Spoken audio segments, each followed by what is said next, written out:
taking control, shoveling dirt in every hole.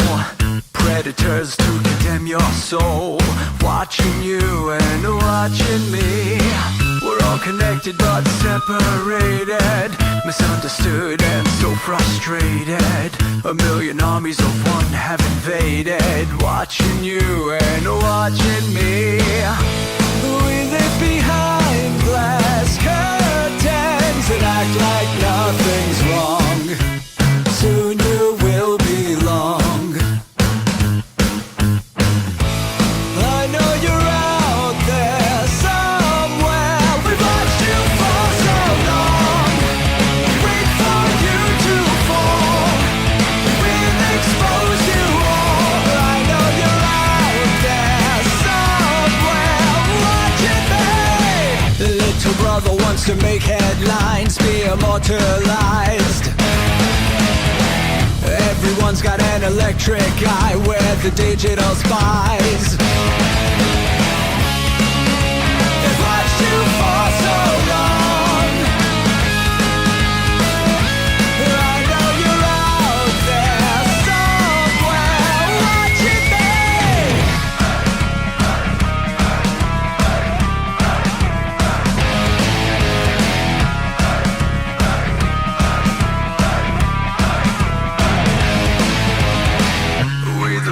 have taken over. We the people are little brother, standing by to dethrone each other, watching you and watching me. Paranoid, the lens is our weapon, desensitized in our lust for attention, democratized by our voyeur obsessions, watching you and watching me. Slaves to perfection, don't let them project you as you are. Feel your every flaw. I know you're out there somewhere. We've watched you for so long. Wait for you to fall. We'll expose you all. I know you're out there somewhere watching me. Little brother wants to make headlines, be immortalized. Everyone's got an electric eye with the digital spies. They've watched you for so long. I know you're out there somewhere watching me.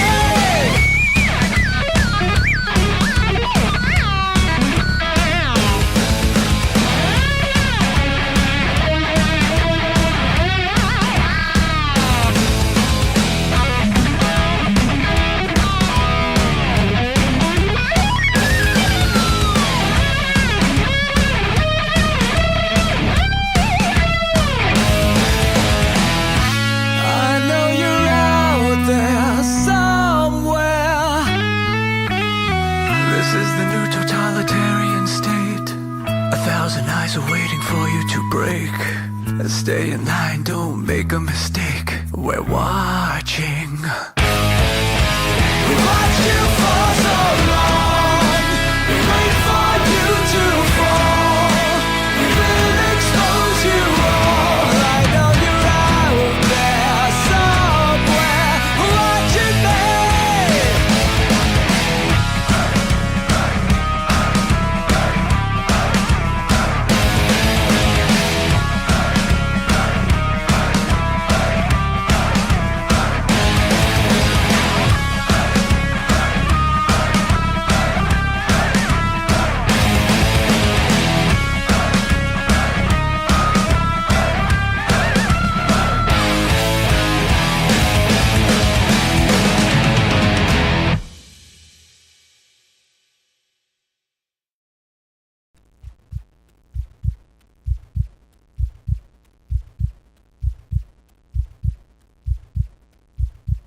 The views and opinions expressed by tonight's guest and topic of discussion do not necessarily represent the official policy or position of Spaced Out Radio, Spaced Out Weekend, Spaced Out Radio Limited, its hosts, syndicated carriers, or anyone associated with this broadcast. Any rebroadcast, reproduction, or other use of this broadcast or podcast without the express written consent of Spaced Out Radio, Spaced Out Weekend, or Spaced Out Radio Limited is strictly prohibited. Listener discretion is advised.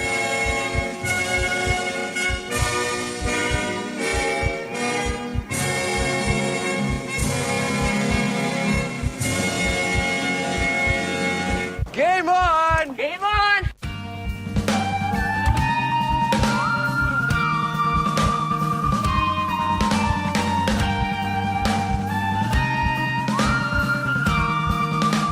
Are you experienced?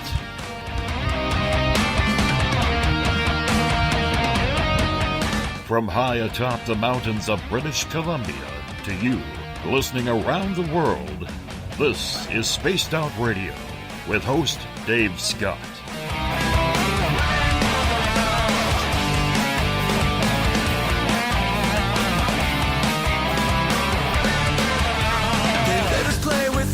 Dave, oh Dave, are you playing with those Bigfoot and aliens again? We're Superman, that we're the only ones who can be strong, but we break on command, 'cause women rule the world. You can follow us on our website, spacedoutradio.com, on iTunes and TuneIn. Follow Dave on Twitter at Spaced Out Radio, on Facebook at Spaced Out Radio Show, or on our YouTube channel, Spaced Out Radio Show. I'm just a fool for you, for you. I will stop till I reach the top just to be there with you. The password is... Alright. Hey, Mom, put down that pointy stick. I'm such a lucky guy, 'cause after all this time, it's like the deeper I go, the deeper I fall. Buckle up, space travelers. It's time to go for a ride on Spaced Out Radio. Mr. Bumblefoot, Dave is ready for liftoff. 10, 9, 8, 7, 6, 5, 4, 3, 2, 1. Captain, prepare for launch. Lucky guy, 'cause after all this time, it's like the deeper I go, the deeper I fall. The deeper I go, the deeper I fall. Yeah, the deeper I go, the deeper I fall. Good evening and welcome to Spaced Out Radio. Tonight I am your host, Dave Scott. It's good to have you along for the ride wherever you are in this great and good-looking planet we call Earth. We are live right here in Uncle Jimbo's cabin, right here in the Great White North, where it is sitting at a balmy minus 25 degrees Celsius. So that's about minus 14 Fahrenheit. Yes, we are chilly tonight. Chilly. And we want to thank you for listening in on this Wednesday night, early Thursday morning, if you're on the East Coast. Let's welcome in everyone listening in on SpaceOutRadio.com, on Spreaker, on the United Public Radio Network, Renegade Talk Radio, the High Plains Talk Radio Network, and on Revolution Radio, as we do this thing 7 nights a week, rocking in and out of every show, thanks to our resident guitar god, Mr. Ron Bumblefoot Thal, formerly of Guns N' Roses, currently of Art of Anarchy. Yes, Bumblefoot is the official sound of SOR. If you want to follow me on Twitter, you can do so at Spaced Out Radio. Also use the hashtag Spaced Out Radio if you want to chat or ask any questions. If you're on Twitter, we'd appreciate that.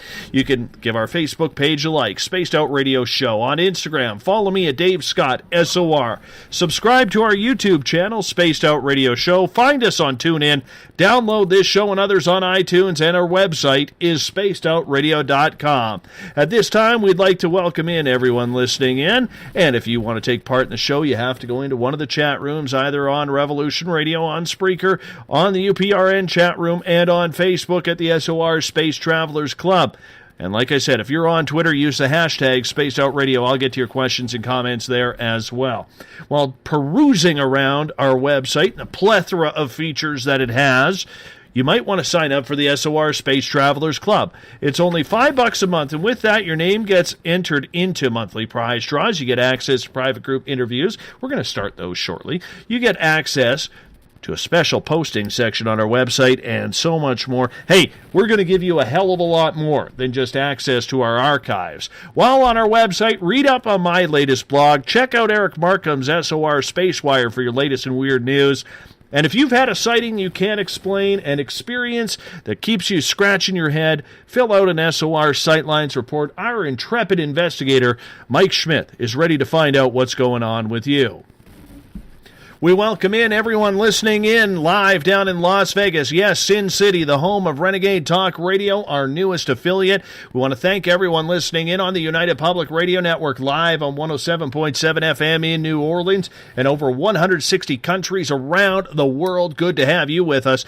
And if you are listening in on Revolution Radio, remember, the Double R Machine is a donation station financed by you, our valued listener. Head on over to freedomslips.com and donate today. Plethora.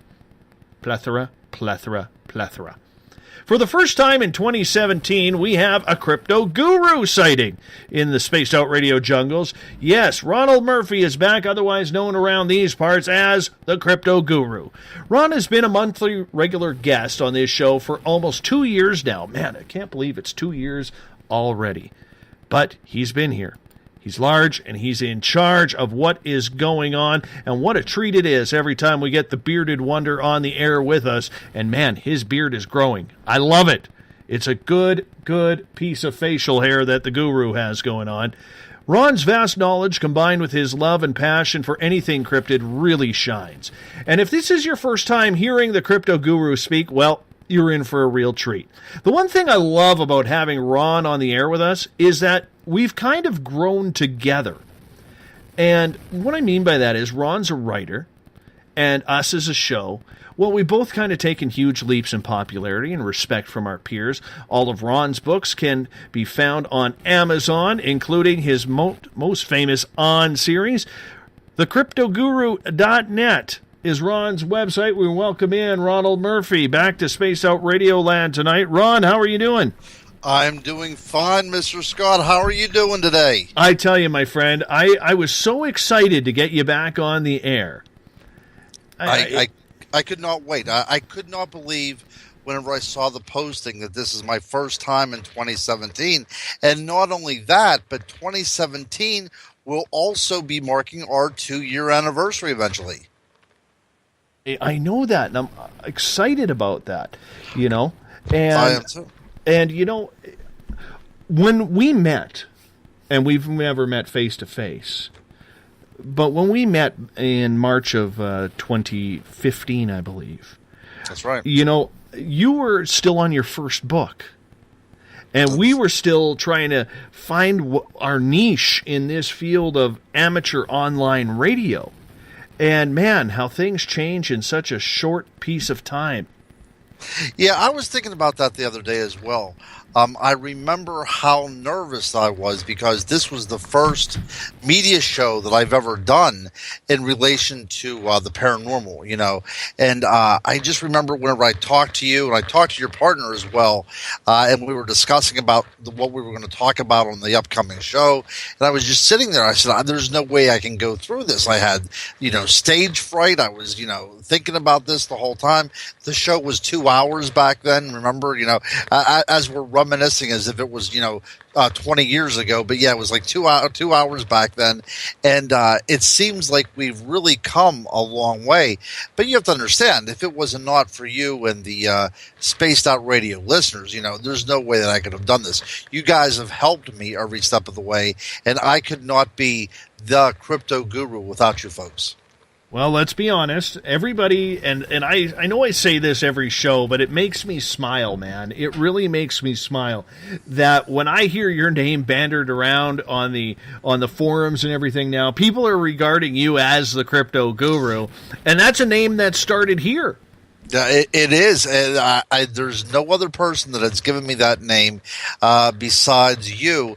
And I am actually in shock, no matter if I will do any station, as a matter of fact, even if it's something national, they start off by introducing me as the crypto guru, and it all goes back to good old Dave Scott on Spaced Out Radio. I got to admit, man, it still makes me so happy to hear that.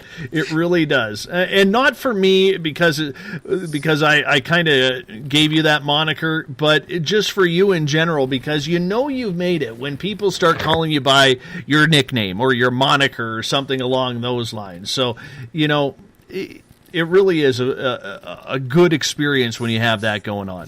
It really is, and it's kind of endearing as well, because as we've talked before, I do not like to put up with the whole pomp and circumstance of the paranormal elite, if you will. That rock star mentality, as if the whole world is waiting to hear what you have to say next. I've never looked at that. That's crap to me. That doesn't make any sense. I'm a fanboy myself. I look at these guys whenever I go to the conference, and I listen to what they have to say because I'm a fan of them. So I never put myself in the upper echelon, but I do like that because, as I've said before, there's a familiarity there. So if anybody knows the crypto guru, they also know Dave Scott. They know Spaced Out Radio. Mm-hmm. And I do have to say, your wife, Ashley, is in the SOR Space Travelers right now, so I've nicknamed her the Crypto Guru-ette. The crypto guru, that's a good idea. Yeah, I can actually see her over there now. She does not have to work early, so I will tell you how this works. Usually, whenever I'm doing this show, she has to do an early morning shift. So I'm here by myself from about 1 a.m. on, and right about 2 o'clock. I'm in the East Coast, so I'm 3 hours behind you guys. So whenever it gets to about 2 o'clock in the morning, my time, I start losing altitude. But what happens whenever I have the crypto guruette at my disposal, she will actually start force feeding me caffeine to keep me going, and I'm very appreciative of that. Mm-hmm. Absolutely. So, looking into 2017, my friend, what is the goal for you for 2017? I would have to say world domination. No, I think what I'm looking forward to in 2017 is I'm going to be doing a lot of different conferences, which I really cannot wait, because the conferences allow me to meet the listeners, the people that really have a desire and a passion for the paranormal, because they're laying out their hard-earned money to go to these events. So I will be at a Bigfoot camping weekend in Farmington, Pennsylvania, with some of the members from Mountain Monsters, and that's going to be the very first weekend of May. And then I will be at Salem Con in Salem, Massachusetts, which is a conference built around ghosts and hauntings. So I'm starting to be able to stretch myself out a little bit here and expand my paranormal horizons. And just a lot of cool conferences. I'll be at a conference in Michigan, and I'll be at a conference in Maryland, and so I'll be around the East Coast and the Midwest. Just a lot of good stuff happening, David. I'm really looking forward to getting out there this year. I am too. And, late last night I was actually invited to a Paracon in Boston, Massachusetts. That's right. I just found out about that 15 Yes. minutes ago. And I'll tell the listeners, this will be the first time that I actually get a chance to meet Mr. Dave Scott, the esteemed Mr. Dave Scott, in person. Absolutely. And, it is... goodness, I forgot the name of the damn thing. Sam is going to kill me. Sam Baltrusis, who's been a guest on this show, he actually invited me. And it's the Provincetown Paracon. Provincetown Paracon, that's it. And I have decided to leave the comfy confines of Uncle Jimbo's cabin here and venture out into the East Coast. I know we have a lot of people who listen to us on the East Coast, so I'm hoping we can get a bunch of space travelers out to the Provincetown Paracon in order to support not only the event, but to show and wave your Spaced Out Radio flags there as well. I'm going to try and get some T-shirts printed up for that event. I'm going to do my damnedest to do that. And if I can do that, if you're a space traveler, I might have something for you. But I want to see that happens. I like that idea. Yeah, I like that idea, Dave. I think that will be a good way to show the team colors and see how well spaced out radio fans travel. Well, we're soon going to find out. That's right. We are soon going to find out because, yes, I am going to make my way that way in May. I'm very much looking forward to that. And we're just in the process of confirming everything. I've never been to Boston. I've never been to Boston, and the furthest that I've been on the East Coast, well, I mean, I never left the airport in Washington, D.C. because I was catching a connector. I've done a stop in Chicago, done a stop in Newark. I've seen Manhattan from an airplane, but that's about it. Pittsburgh, Pennsylvania is the most furthest east I've been. Wow. Well, when we are in Massachusetts and we get enough spaced out radio listeners out there, it's a possibility that we might be able to take a little side trip up to the Bridgewater Triangle where there's a lot of crazy stuff that goes on. So, I'm not promising anything. I'm just saying if I'm going to be in that neck of the woods, I might want to take a trip up to the Bridgewater Triangle where they've had not only Bigfoot sightings and UFO sightings, but they've also had fairy sightings and puck wedgie sightings and all this other kind of stuff. So if there's some spaced out radio listeners that want to come along with me, I say, the more the merrier. I would be looking forward to leading a small trip into that foray. Absolutely. And how important is it for someone like you, Ron, an author where, you don't have that Tom Clancy or Dan Brown type writing contract? You're trying to get your name out there. How important is it for a guy like you to make sure you get out to these Paracons? And not only are you getting out to them, but now you're being asked to be a speaker. How important is this? It's extremely important because it gives you accreditation, it gives you validity, and it also allows you to promote yourself. The reason why those authors that you mentioned are able to make it in the world is because it's through promotion. We little guys don't have that, so we our own publicists. So we have to go out there and do it ourselves. So we're able to sell ourselves in person. And as I've said before, I have a passion for the paranormal the same way that the people going to these conferences do. And I just want to say that we have a lot of stuff in common. Let's share ideas. Let's share, theories and conjecture. And, to me, it means everything. This is like my press junket whenever I go to these conferences, and like I said, I'm able to talk about the subjects that I find so endearing to myself, and I get to share it with like-minded people. But that's the same way, though, Dave, with radio. How is the radio? Let me ask you, from when we first talked in 2015, how far has the radio station come along? See, I think that we are following a similar trajectory here, because I think from where you were at in 2015 to where you are now is vastly different. I mean, you probably can't even recognize yourself back in 2015 anymore. You know what? It has changed a lot.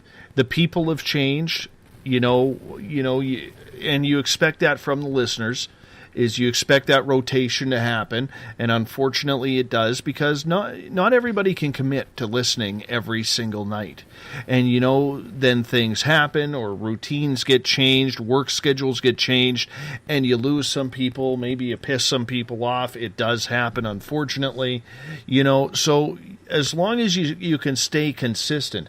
But I mean, there are so many faces now and so many different directions that I have been pulled personally, and I could sit here for 3 hours and just say a comment about absolutely every single person who has helped define this show, from not only guests who've been on, but audience members who go out of their way to push it. I think the most impressive thing is watching our astute audience, and they are smart, and you and I have talked about this a plethora of times. But when you have them not only taking their time, Ron, to listen to this show on a nightly basis, but to actually go on social media and take your post that you've written and then share it with all of their family and friends and colleagues on their own Facebook, I don't think there's much more that you can ask for than that type of respect. That's a good point. That's exactly what it is. It is respect, and we don't really find that anywhere else in this field. And we've worked hard for that. We've tried to build that reputation. And every day there's someone new coming in. Like, I'll be honest with you. A few weeks ago, I was stupid when it came to having to work Twitter. And then all of a sudden, this gentleman, we call him Canadian Joe around here, I noticed he started following us on Twitter and sharing our stuff. And I'm like, oh, hey, man, thanks for doing that. Next thing I know, they're posting on a hashtag. I had no idea what the hell the hashtags are for because I'm not internet or social media savvy like that.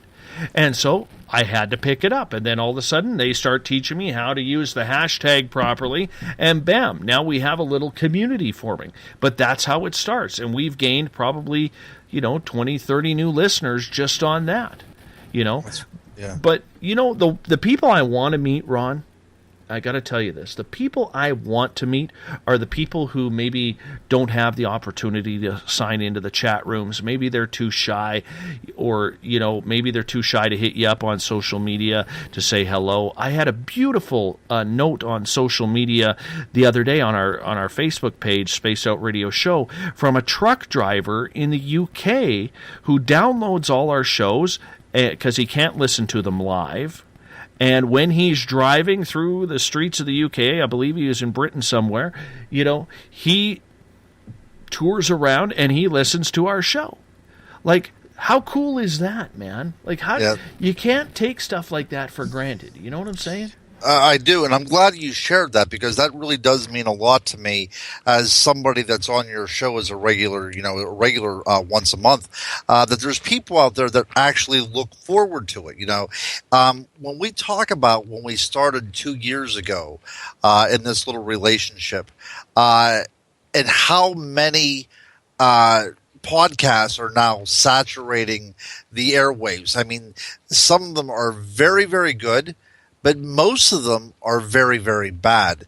The cream has sort of come to the surface at this point. And again, even though after I started off, 2 years ago, and I've been given now 2 of my own radio shows on the Paranormal UK radio network, I have 2 of my own shows, and I still look at Spaced Out Radio as the touchstone of how a radio show should be. And I do pattern myself after a lot of what you do because I'm really in awe of how you do a 3-hour program this many days a week. I do a 2-hour program 1 day a week, and it is nerve-wracking, my friend. So I bow to your knowledge and your expertise on how to get it done, and not only how to get it done, but to keep it flowing and to keep it fresh. If you were unable to keep it flowing like you have, it would have been stagnant and it would have been dead by now. So, whenever we talk about Spaced Out Radio and Dave Scott, this is a synonymous thing. This is something that does not need to be separated because you at this point are one and the same. You could not survive. Spaced Out Radio could not survive without you. And again, like I said, I'm not here to kiss butt and to make this a mutual pat on the back type of episode. But I just it does mean a lot to me that you continue to have me on, and it means maybe even more that the listeners want to keep on hearing what I have to blather about. Well, you know what? I got to say this, man. It is a lot of fun, Ron. It is a lot of fun. And, we're just trying to find our own little niche here. And we have found that being able to be in right direct communication with our audience during the show is pretty phenomenal. I absolutely love doing it. But I have to tell you this, and for our new listeners who don't understand why I put so much effort into this show, it's probably because this show heals me. Okay? For a lot of people who don't know, I suffer from depression and anxiety. And I'll give you an example. I was extremely worked up this evening, and I've got a very stressful week, remainder of the week coming up here. I know there's only a couple of days left, but it is stressful. And long story short, this show is therapy for me. My wife has seen a major change in me since I started this show. I've had the ability and the strength to actually kick my medication because of this show. And, it gives me something, when I've had a bad day, this gives me something positive to look forward to. And to think about it, look at the people I get to spread it with. We have, on average, 25,000 listeners a night now. They're spread out all around the world, but there's around 25,000 by our latest figures. And, to be able to share everything, but even more intimately with the people in the chat rooms, the people taking part on Twitter, it heals me. So as much as everybody says, wow, I can't believe you do that, this is a healing thing for me, man. And I'm very thankful that I have that opportunity to spend it with people and get to know people a little bit, even though it is online. But that's what makes this passion grow. And then you add people like the people we have on our team. We have like James and Elizabeth from the Weekend Show. We have Everett Thiemer. We have Eric Markham. And we have KJ Gandy, my wife, who does a website. And then, you break off from there. The people who come in as monthly guests, such as yourself. The people who are doing sideshows like Seth Kinsey or like Dave Cruz or Eric Cooper from Forest Moon Paranormal and his show. And we're always looking to add other people. And this is where it kind of builds up. And you start to build that momentum. And the next thing you know, you got this damn snowball that's starting to roll down the hill and you can't stop it. And the next thing you know, who knows where it can go? It's an adventure now. It really is. It is. Yeah, and also I have to tell you this too, David. That I have to smile and blush a bit whenever I listen to the show and you hear Bumblefoot opening it up. I mean, what other radio station offers that? Oh yes, I can't forget Mr. Bumblefoot, Mr. B. You know what? I chatted with him a couple of weeks ago, and he is absolutely loving the show. He's loving the participation. He's loving hearing from our audience when they message him saying, hey, we heard you on Spaced Out Radio, love your music. He loves it. And I think we're giving him a little bit more than what he bargained for when we first signed our agreement. And he is more than happy with the way things are going and how we're promoting him, his music. And, he does the same thing for us. And, music really, I don't care what anybody says, good music really does make the show. It really does. It surely does. And we got to get him on the show. Are you still working on this? I would love to hear him on there, even if it's just for, half an hour. You got to get him on here to interview him. One of these days, I am going to get him on, and nobody will know about it except, the people who look at our advertising during the show, but, that day. But yes, we will get him on. He, it's just a matter of finding the right time because he is busy making music with Art of Anarchy and his own solo projects and everything he does behind the scenes. So, we will get him on one day. That sounds like a plan, my friend. Let's talk a little cryptids. Enough about the love-in here, man. Enough about the love-in. Let's get into some cryptids now. Heading into 2017... I see an exciting year happening, but 2016, Ron, was really, to me, the year of the Dogman.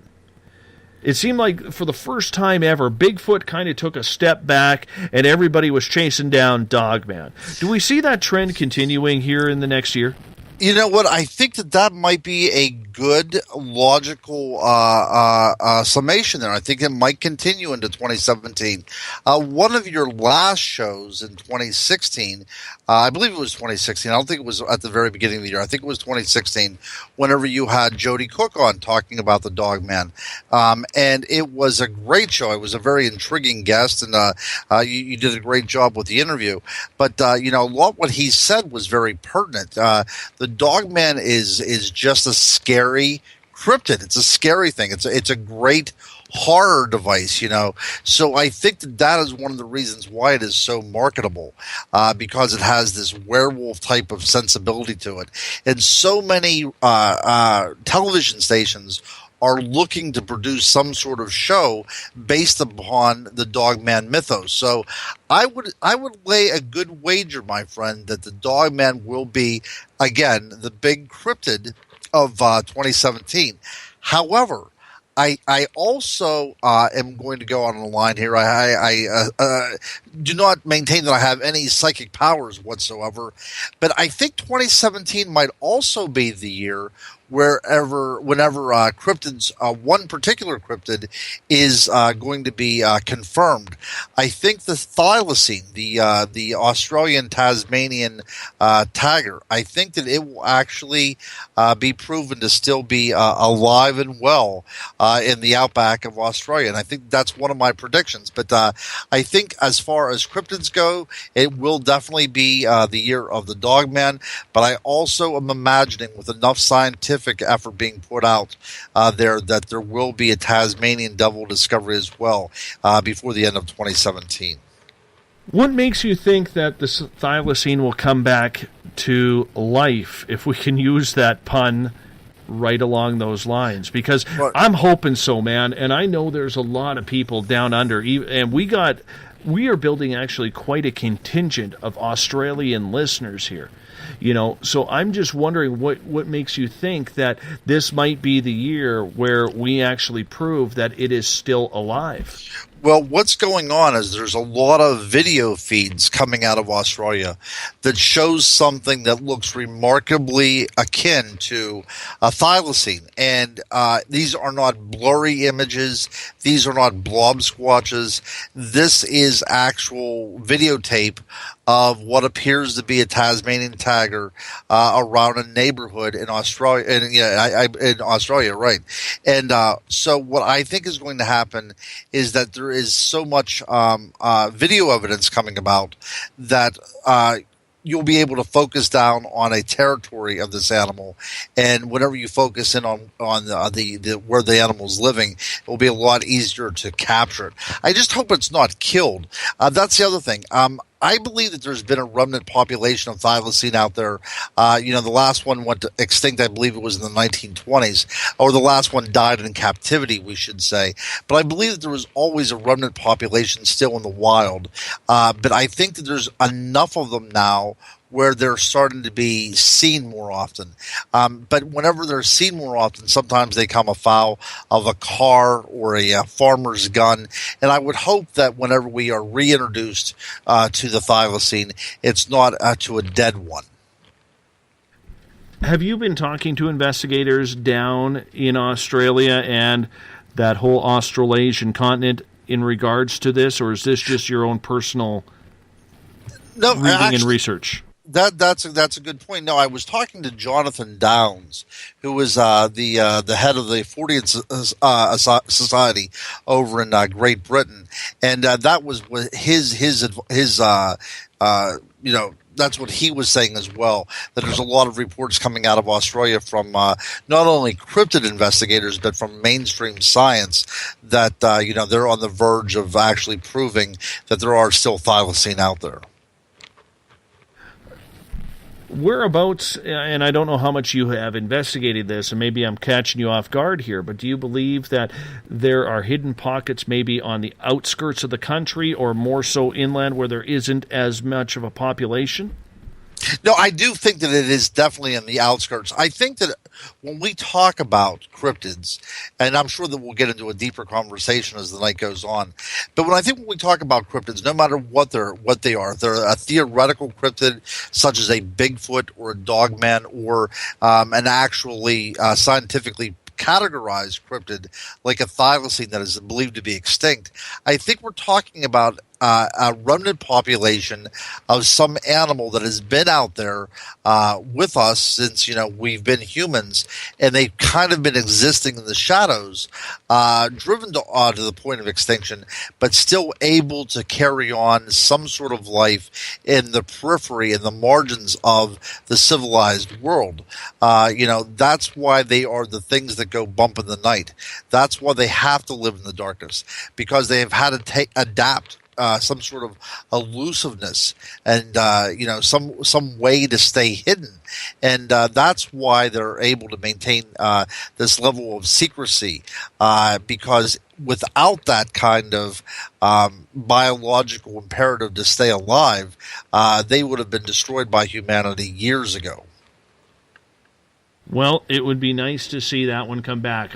Our listener from Australia in the chat room right now, Aussie Steve, who is, I'm sure he would love to see it. He's saying, no, it is gone. Tasmania is too small of a place. There's nothing there.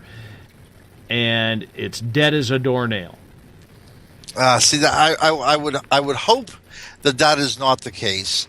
But of course, I will have to bow to somebody that actually lives in that area with their knowledge. But I am just saying that there's enough tantalizing evidence out there to make me hopeful that this would happen. Mm-hmm. But getting back to this side of the pond, we see so much happening with Dogman. And there seems to be so many more Dogman reports coming in. And I know you've looked into it, and coincidentally, you were just on a Bigfoot hunt on the weekend, looking good in your camouflage and your very masculine hunting, non-gun owning beard. I'm wondering, do you think the sightings that people are seeing are just out of paranoia?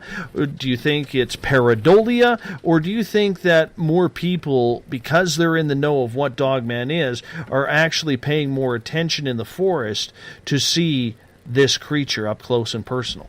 I think it's all of the above. When my wife and I went out on our little expedition looking for Bigfoot, we went whenever it was one of the first snowfalls of the year. Here in western Pennsylvania, we don't get very much snow anymore. As a kid back in the 70s, I used to ask for a sled from Santa Claus for Christmas because we would go sled riding. And if you can believe it, just about 2 weeks ago, we had our first snowfall, and it was just a dusting. But we had maybe a half an inch of snow whenever my wife and I decided to go into the woods and looking for tracks. Now, when we first went into the woods, one of the first things that we came across was a large dog-like tracks. There was no human footprint around it, so it looked as if there was a large dog walking the snow. And obviously that's what it was. It might have been a coyote, but the tracks seemed to be a little bit larger than that. So probably some sort of large stray hunting dog got loose or whatever. But if you were of the mindset to only have, Dogman on your consciousness, then you would have been able to project the Dogman onto this wintry scene of seeing these dog tracks across this, this frozen landscape. But I am a skeptic first and foremost because I do not want to be fooled, nor do I want to fool anybody else. So I approach all this stuff from a very skeptical point of view until it's proven to me otherwise. But those kind of things are what people would take pictures of as the snow was melting, and then these tracks widened by a few inches, so they put their hand down next to a German Shepherd track that is now, through ice melt, dwarfing their hand. And I've seen this happen many, many times. I've seen it in person, and I've seen it, purported on different paranormal websites along in the internet as well as on Facebook. But that's what's going on. People are reading into the environment, in hopes of finding a Dogman because it is just it's the new kid on the block. It's something that people want to find. Now, my wife and I did not find any tracks of anything besides the dog. No Bigfoot tracks or anything, but we keep on looking. But I think that that's what's going on. Whenever Ghost Hunters first came on and the various other ghost shows, people really didn't discuss demons. And it seemed like whenever these shows came out into the media and the mainstream media, now everybody had a house that was haunted by a demon rather than a poltergeist or some sort of intelligent spirit. It now was a demon because everybody was talking about demons, and that was the thing. And same way with Dogman. But I'm still a Bigfoot guy. I do think that a lot of the purported sightings of Dogmen, if they are indeed legitimate, are misidentified Sasquatch creatures. I truly believe that that is the case. But there is a precedent for Dogman cryptids in various parts of the United States, and that is one of the things that's so fascinating about this, because where do they come from? How do they overlap in an area where Bigfoot are being reported as well too? Is the terrain enough to satisfy the two types of cryptids? Is one migrational and one stationary? All this kind of stuff really does feed the fire of my paranormal passion, and that's the reason why I keep on writing and investigating.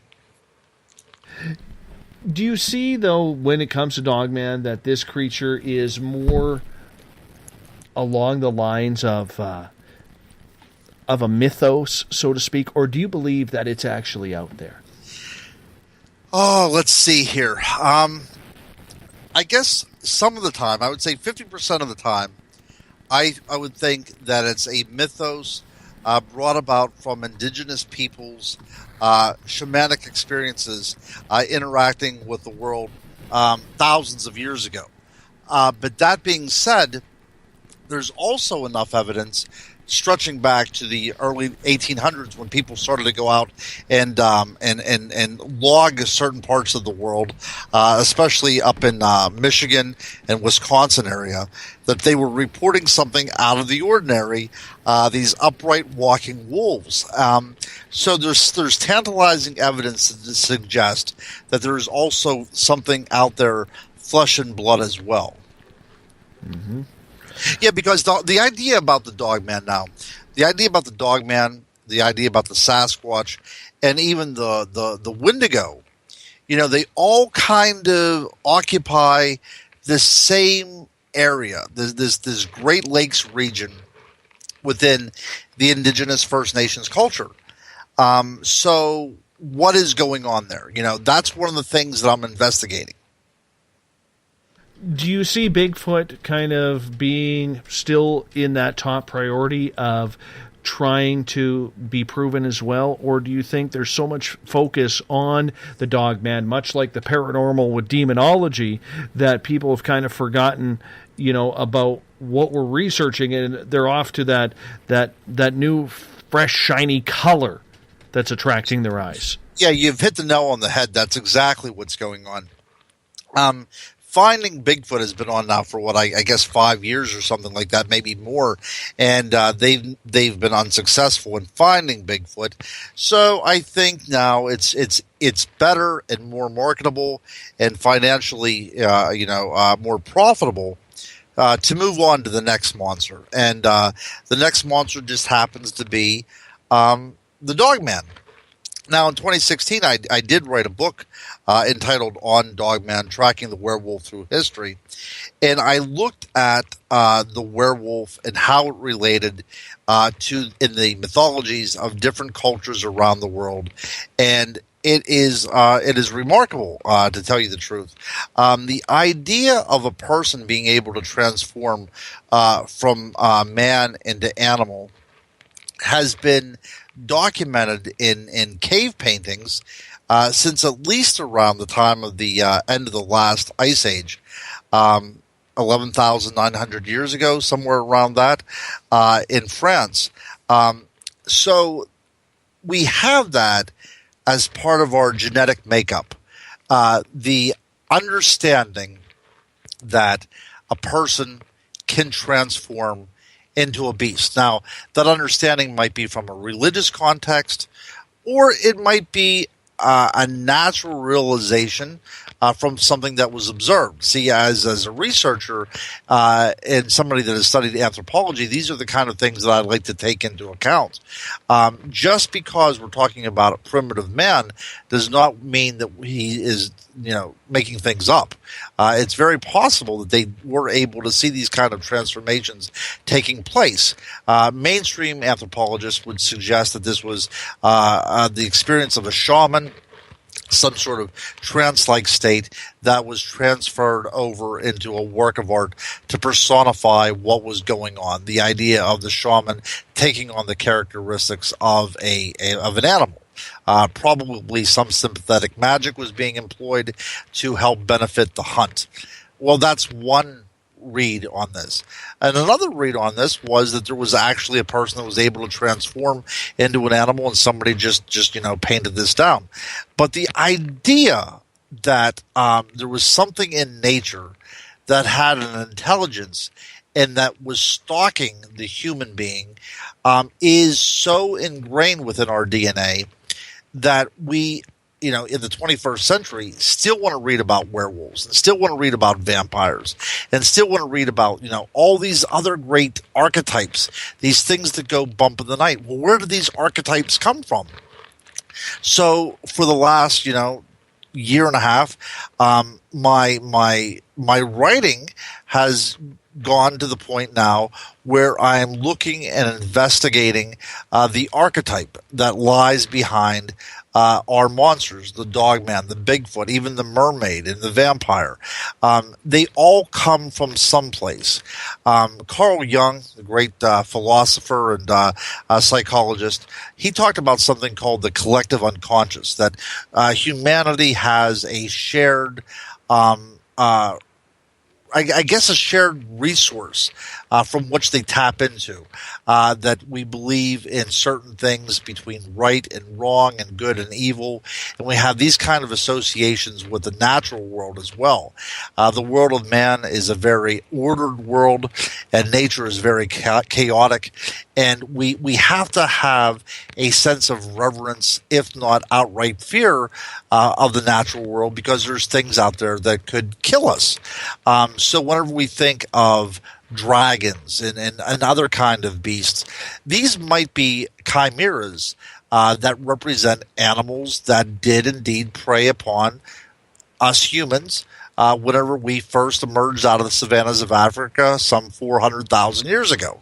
And that's an interesting point. I do like that. I think it's very salient whenever you're talking about investigating into the cryptids and into the world of the paranormal. Where did these things come from? So as a researcher, going back into the very dawn of humanity is something very difficult to do. But I think that I've been able to do an adequate job in trying to decipher where these things come from. If you look at the archaeological record, we do find the remains of early humans with terrible wounds to the bodies from birds of prey, that have attacked, children and attacked them and fed on their brain from the base of the skull. So we have this fear of something coming out of the sky and attacking us. And not only that, but we also find remains of human beings that were predated by wolves and bear and all these other kind of animals, because at one time we were not at the top of the food chain. We were right in there with the deer and everything else. That we had to really fight our way within this world, and we are not equipped with claws, and we're not equipped with sharp teeth or great speed. So our intellect had to overcome the natural world. However, in overcoming the natural world, we still have these impressions buried deep within us that all of us humans have because we came from that same type of environment. And these impressions that we have, these memories, these cultural memories of how difficult it was for early man to make his place in this world is what I feel still haunts us to this very day. There's a lot of been research being done on sleep paralysis. And one of the images that is seen during sleep paralysis is the images of creatures. Sometimes they're bestial, sometimes they're winged creatures, sometimes they're very humanoid creatures. But there is some understanding in scientific parlance that these images and this sleep paralysis, this paralyzed state, might be referring back to some sort of cultural memory of those things that would harm us, And what is fascinating about this, excuse me, is one of the images that we see in this hypnagogia is a humanoid figure. And whenever I talked about the remains of early humans with teeth marks on them, with wolf imprints from their teeth on them, or bear evidence from attacking them, also there have been found remains of early humans that have shown that they were preyed upon by other humans. And here, my friend, is where we really get to the gist of the matter.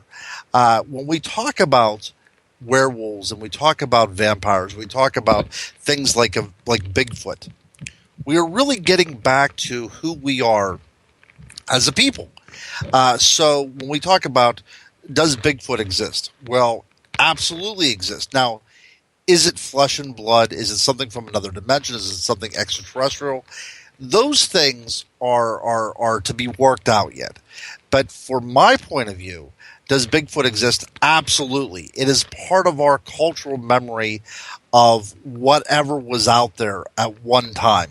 We understand how Bigfoot operates. And the same thing with vampires. We understand how vampires work, and we understand the rules of a werewolf. We understand them so well is because it's ingrained in us.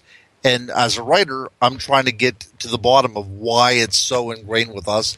And what I've come to the conclusion is it's ingrained within us because we at one time believed completely that these things existed. I have a question from Bob in the SOR Space Travelers Club, and he is asking, Dogman pictograms have been seen in Egyptian antiquity, holding spears, etc. Are these the same as what are being seen here in North America, in your opinion? That's a great question. What was his name again? Anubis? No. What was the gentleman's name? Oh, Bob, and he packs a really good beard like yourself, too. Oh, man, I'll tell you what, part of the Beard Club, Bob, that is a great point that you made, because the first Dogman in history, the first nameable Dogman is, as you said, Anubis. He was the god of embalming. So why is he the god of embalming? Well, it seems that there was a particular wolf or jackal, but I think the DNA has now proven that it was some sort of Egyptian wolf that was seen a lot around the necropolis areas because wolves have a tendency to scavenge off of dead bodies. So throughout time, the idea of a wolf and the world of the dead kind of overlapped each other. So we see this Egyptian shift in religious iconography go to something that was more comforting to the human being. So now we don't see the wolf preying upon the remains of a deceased loved one. We see it as a messenger of the gods coming to convey the soul of the dead to the spirit realm. I mean, this is something within us that's humanly, that makes sense to us as a human because it really is a way to cope with loss. Let us say. However, that's the anthropological answer. But that doesn't really get to the point of everything, because what Anubis is, it is a man who assumes the form of a dog. Not only does it assume the form of a dog, but it can also assume the form again of a man. A lot of people don't know this, because we usually see in tombs the image of Anubis with a person that appears to be wearing some sort of dog-like mask. However, there is also images of Anubis without that dog-like mask. So we see that he is a person that is able to transform into this dog-like being. Very, very interesting, very, very curious indeed from a researcher's point of view. Not only that, but the cult of Anubis had as part of their processional material, as part of their religious iconography and their religious symbolism, they had the pelt of a wolf that they would carry around on a banner. Now, if we would look into the understanding of how people were able to transform from a man into a wolf, a lot of the tells, even from the Middle Ages and in the Renaissance, was that people would employ a part of the animal that they wanted to take on the attributes of. For instance, when we think of the berserkers, the Vikings, they would take on the clothing of a bear, the hides of a bear, and then assume the power and the attributes of a bear. That's where berserker comes from. It's bear skinned.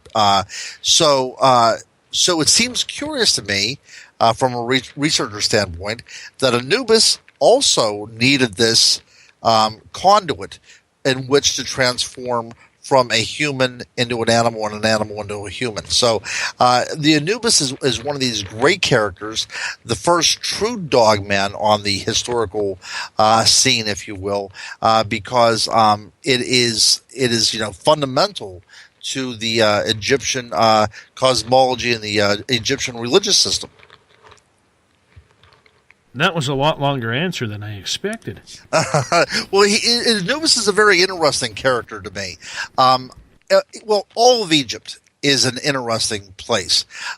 In my new book that I will be putting out within hopefully the next month, fingers crossed, which will be on vampires, and the Egyptian culture even had a vampire type of creature there as well too, and it had the head of a lion, and it was one of these kind of creatures that had a ravenous taste for human blood, and the Egyptians seemed to be so in tune to the land, even though this was a great civilization.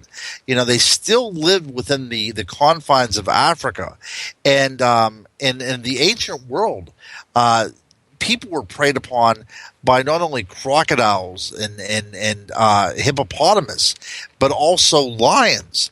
And it seems that the Egyptians had a knack of taking the animals they feared the most and deifying them, so hoping to appease the natural world. But the vampire of the Egyptian cosmology was in the form of a lion. And on that note, Mr. Ron, we're going to hop out for our first break. The Crypto Guru is with us on Spaced Out Radio. He'll be back for hour number 2 right after this. Would you like to become one of our space travelers? All you have to do is click on the Space Travelers icon at spacedoutradio.com. For only $5 a month, you can get access to some great prizes, as well as private monthly shows, newsletters, and a members-only section on our website. Become a space traveler today. Looking for news beyond the mainstream news? Head to spacedoutradio.com and check out the SOR Spacewire. This is Spaced Out Radio's Eric Markham, news director for the SOR Spacewire. Daily, I will bring you intriguing stories and outlandish reports from what's going on around the world. UFO sightings, paranormal activity, conspiracies, alternative health, and so much more. And if you have news, email me at news@spacedoutradio.com. Have you had an experience you can't explain?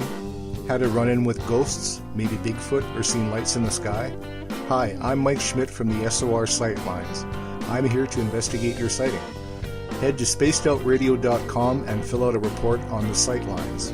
All your information is 100% confidential, and I will help you figure out what you've been seeing. File your report, and let's find out the answers together. Visit purpleplates.com today. For over 40 years, the Purple Energy Plates have been delivering amazing results for their many customers. Inspired by the great genius Nikola Tesla, the harmony, healing, and energetic effects of the plates have proven over and over to be beneficial and often miraculous to thousands of customers. With their money-back guarantee and the many benefits, how can you afford not to get one? Check their site for daily specials and choose from their many energy products. You won't be sorry. Visit them today at purpleplates.com for mind, body, and spirit, and expect a miracle. Greetings, space travelers. I am Dave Cruz, host of Beyond the Strange Radio, live every Sunday evening, 7 p.m. Pacific Standard Time, 10 p.m. Eastern. Each week, we have special guests and talk about paranormal, bizarre, and strange topics mainstream just won't touch. Look for us on the Spaced Out Radio website or go to beyondthestrange.com for more information. And remember, don't be a stranger, just be strange. Hasta. Are you interested in advertising on Spaced Out Radio? Head to our website at spacedoutradio.com and click on our advertising tab. There, you will find an assortment of ways you can get your product out there with us, from radio commercials to banners and social media. Have a product you like our hosts to endorse? We can do that too. Visit spacedoutradio.com for more details. Hi there. This is your medium, Joanna, from Spaced Out Weekend, 2 Mediums and a Large. I would love it if you would come and join us with host James Tyson every other Sunday on Spaced Out Weekend. Together, we will take your calls and your questions live. Our goal is to provide you with a positive outlook on deep questions that you may have. Questions regarding love, relationships, money, or whatever else is on your mind. Come and check us out at spacedoutradio.com. The sounds of wood knocking in the forest, odd happenings right out of a fictional world. These are the reports I love. Hi there, this is author Ronald Murphy, and I would love it if you join me and Spaced Out Radio host Dave Scott the second Wednesday of every month on our journey into the unknown land of cryptozoology at spacedoutradio.com. From Mothman to Frogman and everything in between. Hey, they don't call me the crypto guru for nothing. From British Columbia to Northern California, Pacific North Weird has Cascadia covered. Check out our feature videos at spacedoutradio.com, where I, Vincent Zunza, and my super sleuth partner Alexandra Sullivan track down the weird and strange stories from around the Pacific Northwest. From Bigfoot to Mel's Hole and everything in between. This is what makes life exciting. So why report the normal when we can report the Pacific North Weird right here at spacedoutradio.com. Oh, there's only one way to rock. Loud and proud. In high definition. Radio 702 rocks. Las Vegas. Every Saturday and Sunday night, as Dave Scott wanders aimlessly in the wilderness, you can come hang out with me, James Tyson, in Spaced Out Weekend. Starting at 9 p.m. Pacific, midnight Eastern, I'll take you along as we talk with some of the best experts in their fields. SpacedOutRadio.com is the place to find us. So sit down, relax, put your feet up, enjoy the topics like the paranormal, supernatural, intuitiveness, and so much more. Hope to see you there. The views and opinions expressed by tonight's guest and topic of discussion do not necessarily represent the official policy or position of Spaced Out Radio, Spaced Out Weekend, Spaced Out Radio Limited, its hosts, syndicated carriers, or anyone associated with this broadcast. Would you like to connect with us? Head to spacedoutradio.com for all your latest show info. And hit us up on Twitter using the hashtag Spaced Out Radio. Now, back to Dave Scott and SOR. Welcome back to the second hour of Space Out Radio. Tonight, I am your host, Dave Scott. Good to have you with us. Tomorrow night on the show, we're going to be joined by a gentleman named Dan Corner. Now, Dan is part of a church in Pennsylvania that actually promotes aliens. says they could be out there. So we're going to talk about the church's position on extraterrestrial life tomorrow night, 9 p.m. Pacific, midnight Eastern time on the mighty SOR. Hey, I want to ask you, if you're listening in on Revolution Radio, do us a favor. Head on over to freedomslips.com and donate today. We want to thank everyone listening in on the United Public Radio Network live on 107.7 FM in New Orleans and over 160 countries around the world. Good to have you with us. Thank you so much for tuning in. And if you're listening live in Sin City on Renegade Talk Radio, yes, we are live in Las Vegas. Thank you for being along for the ride as well. Bill Cardwell has set the password for tonight. Usoriousness. Usoriousness is your password. What it means, I have no clue. But Bill Cardwell sets the password each and every night right here on the mighty SOR. Hey, if you want to follow us on social media, you can do so on Twitter at Spaced Out Radio. You can also use the hashtag Spaced Out Radio to keep things going as well. I am fully watching over this, seeing what you guys are doing. Keep up the great work there. People like Eric, Jeff, Skeptic, Canadian Joe, Lulu Bell, you know who you are. Thank you so much for doing that. I really do appreciate it. John, you as well. You're a regular now. We're calling you a regular. If you want to follow us on Facebook, give our page a like, Spaced Out Radio Show. On Instagram, Dave Scott, SOR. Subscribe to our YouTube channel, Spaced Out Radio Show. Tune us in on TuneIn. Download this show and others on iTunes. And, of course, our website is spacedoutradio.com. While there, we have a plethora of features for you, including joining the SOR Space Travelers Club. It's only $5 a month. Tonight, all the way from Pennsylvania, we got the crypto guru, Ronald Murphy, for his first appearance of 2017. Ron comes to us on the second Wednesday of every month. CryptoGuru.net is his website. How you doing, Ron? I'm still hanging out, my friend. Still hanging out. Me too. Me too. Has the beard grown since we started this show? I think it has. I think it's grown about 1 inch. You know, if it's quiet outside, you could hear it growing like corn in the middle of July. Well, I like that. I like that. Hey, I have a question from our audience as we kick off the second hour here, and this is regards from Dogman, and this all comes all the way from Australia from one of our listeners, Robert. He is asking, could Dogman be a Tupala? Oh, well, yeah, that's one of those things that I really have looked into, and I think that it makes a lot of sense. Now, we're dealing with an Eastern religious concept. You know, this is something that you would find in Buddhism, and you would find this in a lot of those types of Eastern philosophies, that if there is enough thought put out into something, that those thoughts, the energies from that thoughts, takes on a life of its own. Very possible. Whenever you're talking about shaman and how they were able to define their world, they did this by trying to imagine what that world was. And this imagination was to take a life of its own. Whenever we talked earlier about the idea of sympathetic magic, that was painting animals so that the animals would be able to do what people hoped that they would do. So again, we're talking about the idea of thought creating a reality.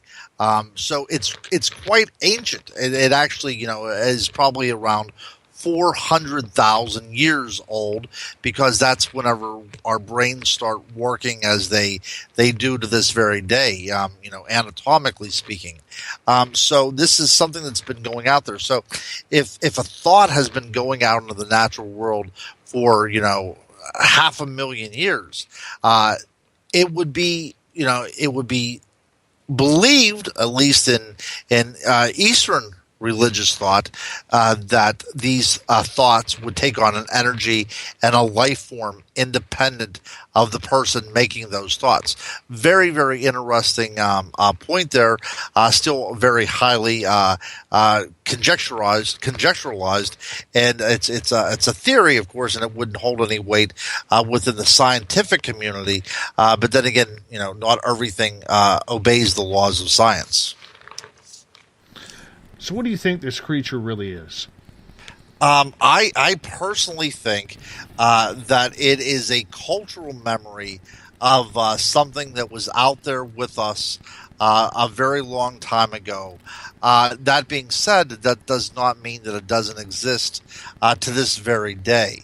I think that it might be the personification of cannibalistic man hunting in packs, possibly wearing the pelts of wolves and imitating the actions of the wolf, the same way the berserkers did in the Dark Ages in the Viking culture.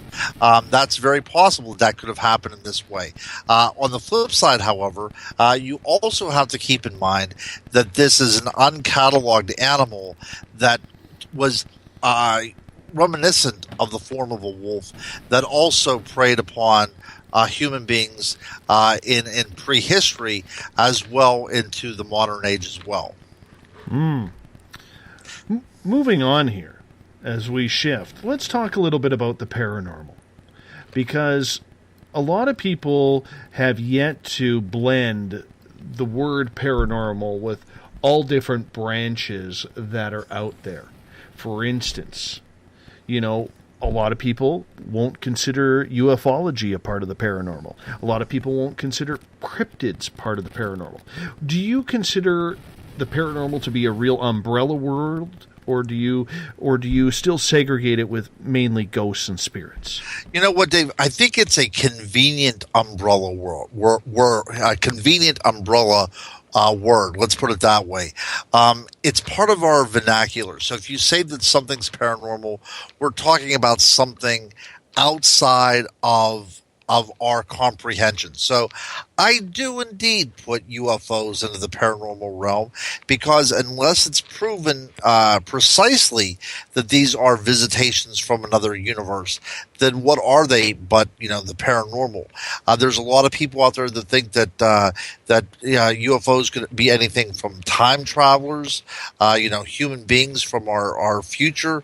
There's a school of thought out there that think that there was a certain type of dinosaur that was able to develop and take on human characteristics, and even live within the center of the earth and have a civilization there. And these might be the pilots behind the UFOs. Some people think that they're interdimensional. Some people even think that UFOs come from the same substance that ghosts come from, which is an interesting thing. So I think umbrella is a very safe word to use in relation to all things outside the realm of scientific comprehension and categorization.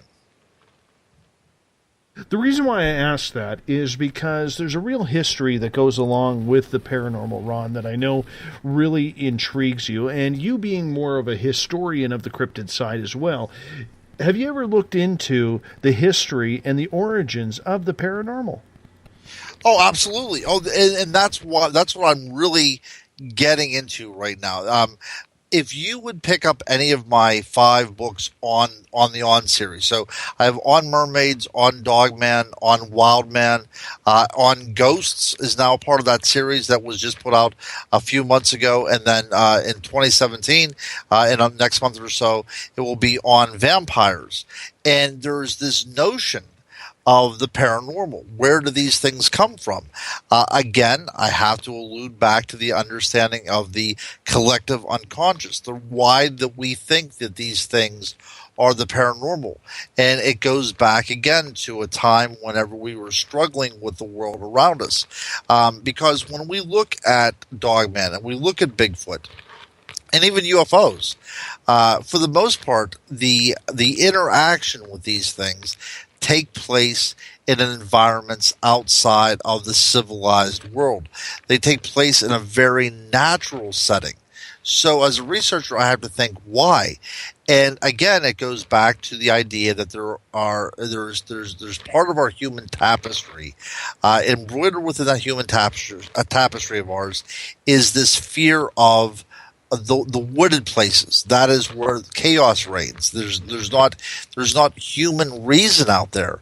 And I do think that the idea of the paranormal, the substance of the paranormal, or interaction with the paranormal comes from this very early fear of the unknown. Now, that doesn't mean that the paranormal doesn't exist as another dimension or this and that. It just simply means that the way we humans view the paranormal comes from when we first had to deal with what the paranormal was before it had a name. And that goes back to whenever we were trying to make a life for ourselves in this weird, wacky world when we had nothing to rely on but our intelligence. So do you find with the word paranormal that a lot of people, when they look back in history, kind of forget where the origins are, because so many people are focused on past lives, who they could be in this incarnation, if you believe in reincarnation, or they're more interested in going to all of these historic sites, mostly in Europe, which is very accepting of the paranormal, to learn their history from that. Yet they tend to forget that everything from vampirism can fall into paranormal, everything from the Bigfoot and, going to Africa where they believe the Mokele Mbembe, a dinosaur relative, is still living. Do you think that people just get the term confused, or they just use it in so many realms that it just kind of gets overlooked in one way or another? Right, that's it. It gets overlooked, and it's one of those things that's repeated so much, it's repeated ad nauseum that it no longer holds any kind of impact. But to talk about the bleed over in particular genres of the paranormal, I have to allude to an interview that I had with a Robin Foy. He was one of the people that conducted the Skull experiment, SCOLE, if any of the listeners want to look into it. But this was an experiment where people gathered together in England. There was about a half a dozen researchers, and they thought, getting back to the whole idea of the tulpa, if you will, that if enough people thought about something, if you would be able to make contact with the afterlife. That was their goal. So they would have people getting together and concentrating on opening up some sort of doorway into the other world. Now, what had happened was, whenever they believed that they had this doorway opening, you would have knocks, typical type of poltergeist activity, knocks, unexplained movements of chairs, some use of the Ouija board. There was a communication from somewhere. So this happened originally, or at first within the Skull experiment. But then what had happened was they started to make contact with the humanoids from the other side. And these humanoids manifest themselves not as the ghostly type of creatures that you would think of from Scooby-Doo or from Shakespeare, these kind of nebulous type of creatures that are wearing sheets. No, the ghost from the other side, the spirits from the other world manifest themselves as what we would call grays. These figures with large eyes, no hint of a nose, a slit for a mouth, no ears. But this is how they were able to manifest themselves. So it seemed to the researchers that, they not only made contact with the spirit world, but within that spirit world also resided what we would consider extraterrestrials. Now, it gets even a little stranger, because as this experiment carried on, they were also able to manifest UFOs out of it. Now, not huge UFOs, but they described them as, 6-inch across UFOs that would actually just materialize and move throughout the room and kind of discern everybody that was involved in the experiment before, disintegrating back into nothingness again. So this is the kind of approach that we have to take to the paranormal. We talk about this, but we really don't understand where everything comes from. One of the buzzwords now is talking about interdimensional type of creatures. but we really don't know what that inner dimension is. If you would take Robin Foy at his word, he would suggest that the inner dimension that he was talking about is from the same realm of the afterlife, where ghosts come from. But yes, it's dangerous to include everything as paranormal, but I think it's also dangerous not to consider everything paranormal as well. We are in a field now that is becoming segmented. I mean, if you would talk about this kind of stuff 20 years ago, we had Bigfoot, we had the Loch Ness Monster, and we had aliens. That was basically it. But now we're talking about, when we talk about paranormal research, we're talking about, ghosts, and we're talking about, intelligent hauntings and residual hauntings and demonic hauntings. And then when we're talking now about, humanoids, we're talking about Bigfoot and the Mapinguari from down in South America, and we're talking about the orang pendek. Everything has become, categorized now. I mean, it's an immense and a very deep field now. So the paranormal now is quite all-encompassing, but we've come a long way. Like I said, whenever I was a kid, we had shows on like In Search Of, if you can remember that show with Leonard Nimoy. But now there is so many things out there. It's quite a complicated world. You almost need to have a college degree to keep up with everything that's going on. So when you take all of these different cryptids that are sitting around the world and people are having these sightings, and people such as yourself are out there trying to investigate what the hell is going on out there, how do you choose which ones to follow and which ones not? Because some of these stories, Ron, they sound so far-fetched that it's really hard to believe whether or not they could truly exist, especially when people start throwing in words like shape-shifting or interdimensional. That's right. So I copped out as a researcher, and I now explore the archetype of why these things are out there. So I'm not really concerned, although I do continue to do field work every week into actual flesh and blood creatures. My research in my books now tend to explore the archetype behind the cryptid, because in this way, even those people that are skeptical can look at it and find out where these kind of ideas came from, because whether it's far-fetched or whether it's extremely plausible, these things still exist to certain people. So because there's this existence problem, this existence question mark, that is why I look at the archetype of what formed these things into our collective unconscious. And it like I said, it could be a cop-out for me, because now I can get along with both sides. I can get along with the staunch believers and the religious fanatics who are thinking these things are, from the devil, and I can also get along with the skeptics, because I'm presenting it in a manner that is very open to debate. I'm presenting you the evidence, and you do with what you like with the evidence. Couple questions coming in for you, Guru. This one from Eric. How many of our cryptids evolved from mythological archetypes? Example, Coyote, Cocopelli. Right. That's what I was really trying to get at.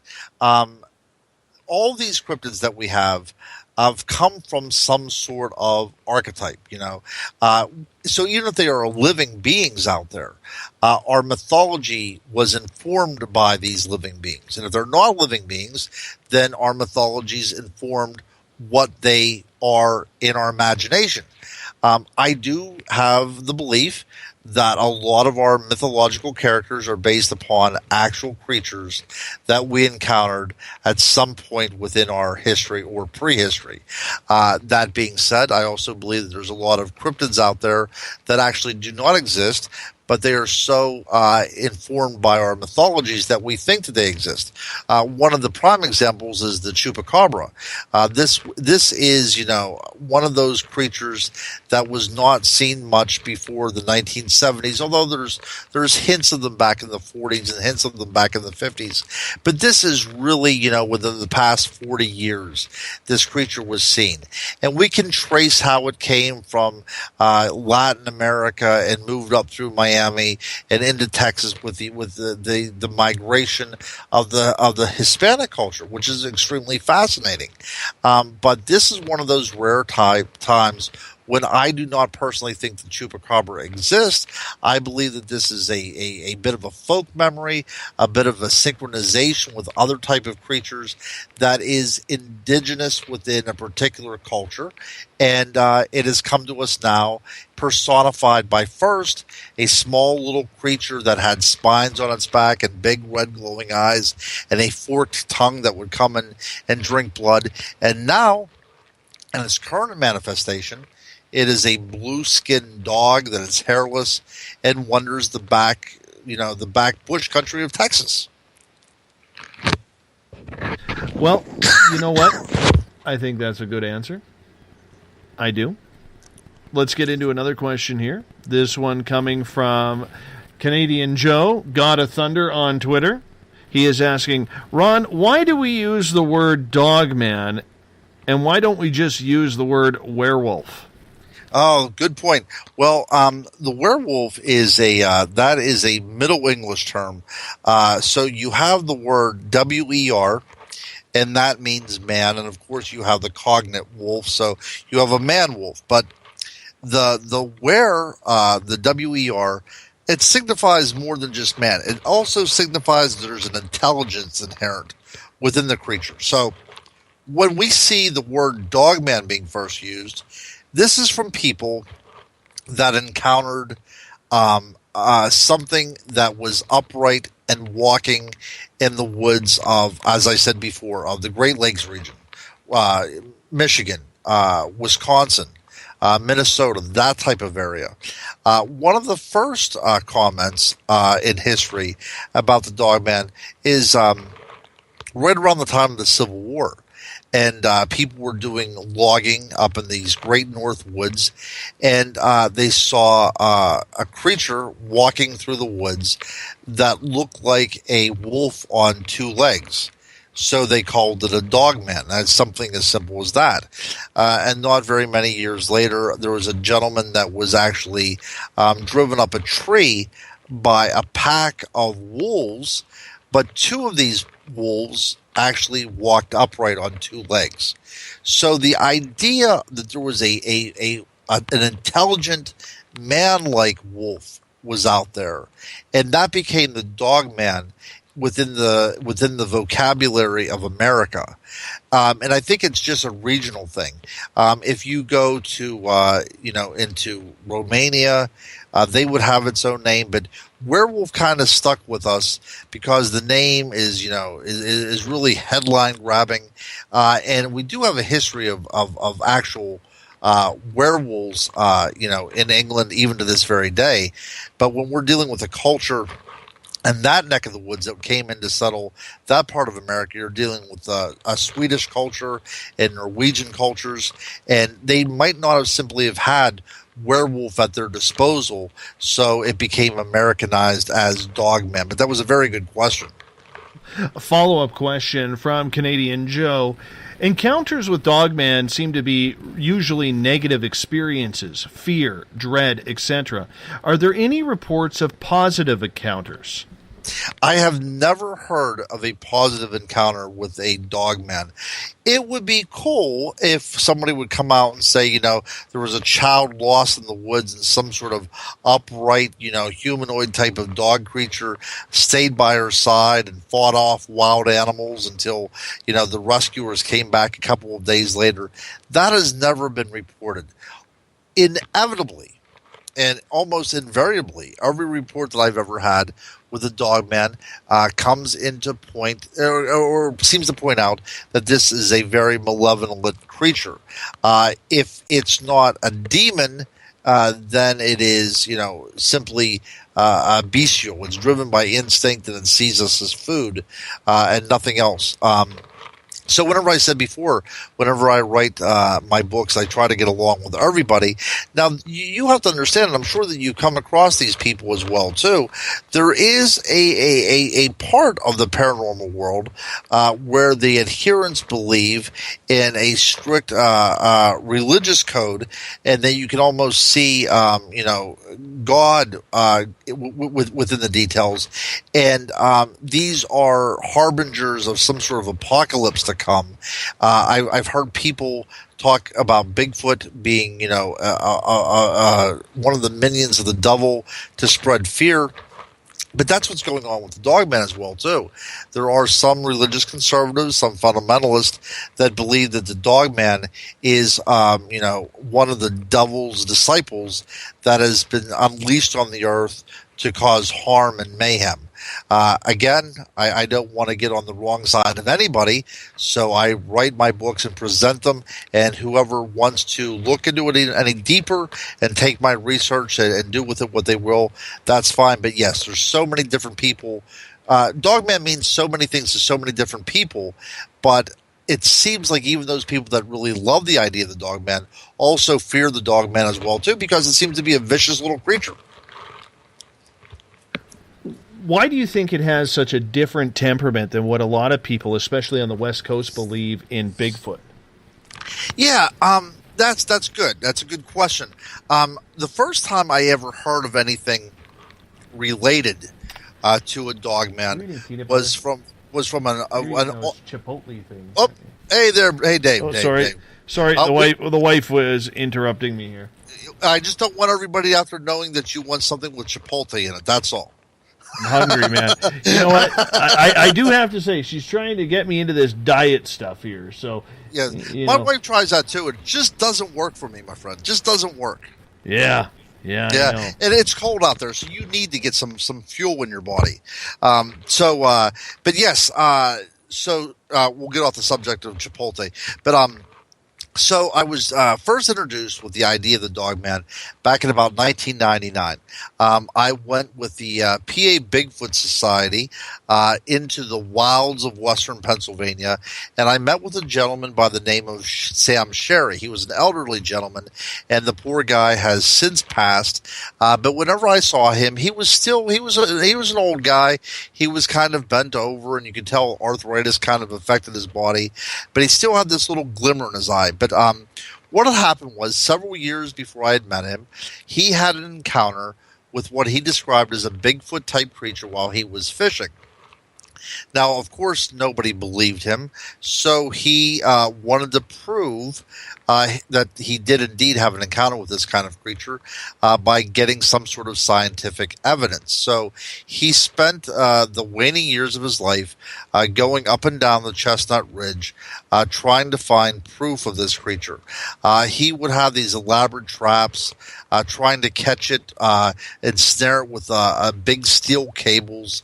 And he also has some pretty ingenious things as well, like he would put an apple up on a branch and take barbed wire and put it around the tree trunk in hopes that it would get some sort of DNA collected either from hair or from blood as the creature went up to get the apple. Now, he had never got any kind of evidence, but he swore to me that although he did not catch any kind of evidence that could be shown to the scientific community, he did indeed see these Bigfoot creatures quite regularly. He was just not able to get any kind of evidence to show anybody.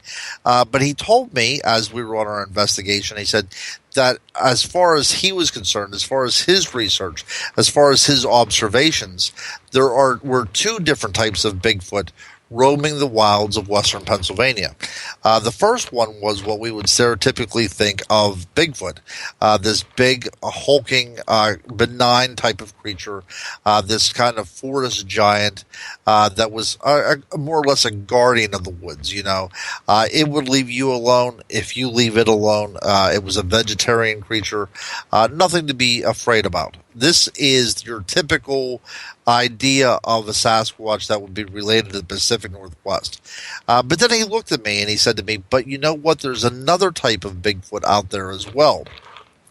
This thing is much thinner, much smaller, about the size of a human, a thin, skinny arms, and it does not have the flat face like a Bigfoot, but its face comes out into a muzzle.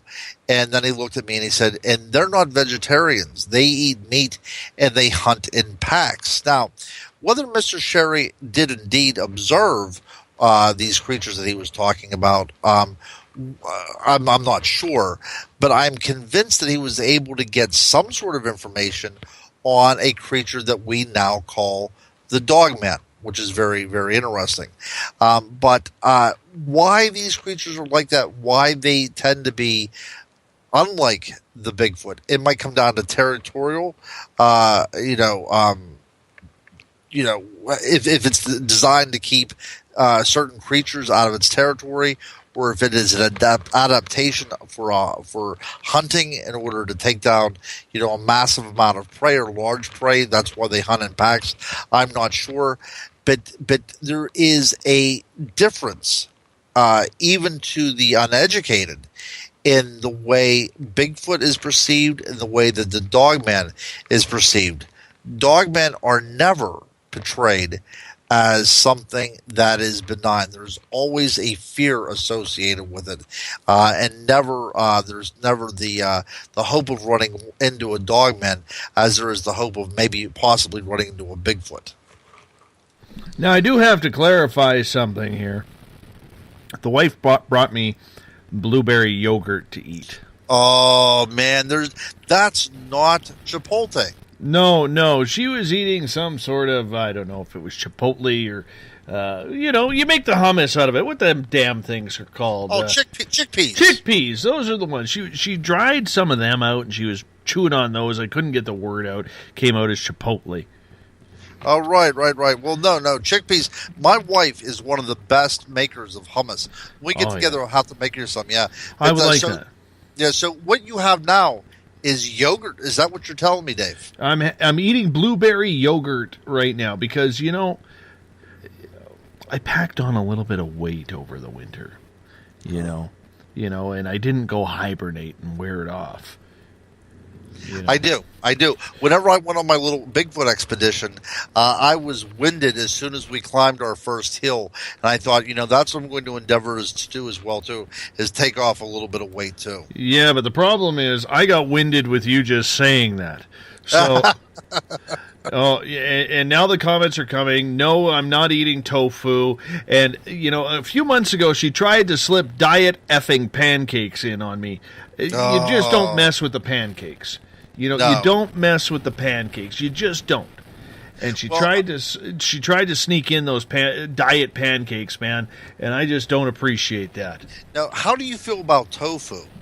Oh, that's banned. That's just banned. Oh, see, again, my wife makes General Tso's tofu, and you would swear that it was chicken, and the entire plate, the massive plate that she puts in front of me, has about 400 calories in it. Yeah, that's just way too healthy and way too close to, all of a sudden introducing things, Anyways, I could get on a whole tangent here, but I already see the wife is on Twitter going crazy right now. Oh, so, right. Yeah. Well, getting back to our conversation. Yeah. So Bigfoot would be eating the hummus. He would be eating the hummus. Absolutely. But the Dogman, no, he would be eating the General Tso's chicken and the meat diet. So that's how we would differentiate between the two. Bigfoot would be the healthy eater. The Dogman would be the sloppy, in your face, ravenous meat eater that we're talking about. I do have kind of a fun question from John Porter at hashtag Spaced Out Radio on Twitter. And he is saying, is running from a Bigfoot the same as running from a bear? You don't have to outrun the bear. You just don't have to be the last person in line. Well, that's a good point, too. I have been in two situations where I believe that I was actually being escorted out of a particular territory by something, what kind of creature. At one point that we thought that it might have been a Dogman in the one particular instance, and the other one probably was a Bigfoot type of creature. But we were chased. We were definitely chased, but it wasn't a running type of chase. The first one, I was in an area that was very rife with Dogman sightings. So it was quite late in the evening. I was out there with another investigator. It was probably around, I don't know, right around midnight. And again, when we talk about the paranormal bleeding over between different types of things, we were starting to experience strange light anomalies that we couldn't describe.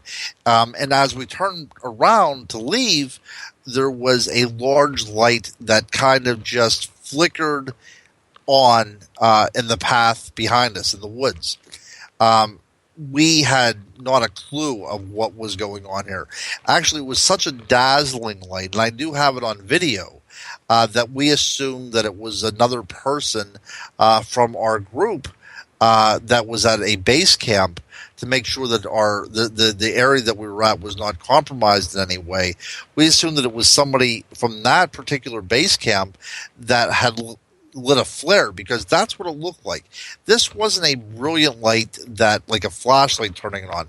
This was a light that kind of glittered on, came on to its fruition, and kind of glittered back off again. So we had no idea what was going on. So we immediately turned to go follow the light to find out what it was in case there was somebody in trouble. And as we entered the woods, we heard on my left-hand side my name being called. Now, we had a video camera on, and the video camera did not pick up my name being called, but my partner did indeed hear my name being called.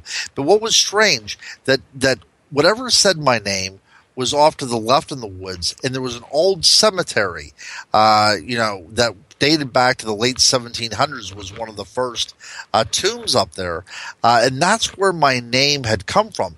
But after my name was said, off to my right in the woods, almost immediately, there was a snap of a branch, and something began to growl.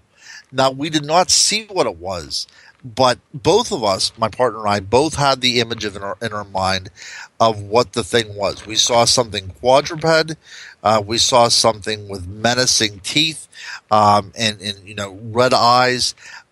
It seemed as if whatever was in those woods was projecting an image of how it wanted to be seen. And it, whatever this was, continued to follow us out as we made it back to our base camp, which is about a mile away.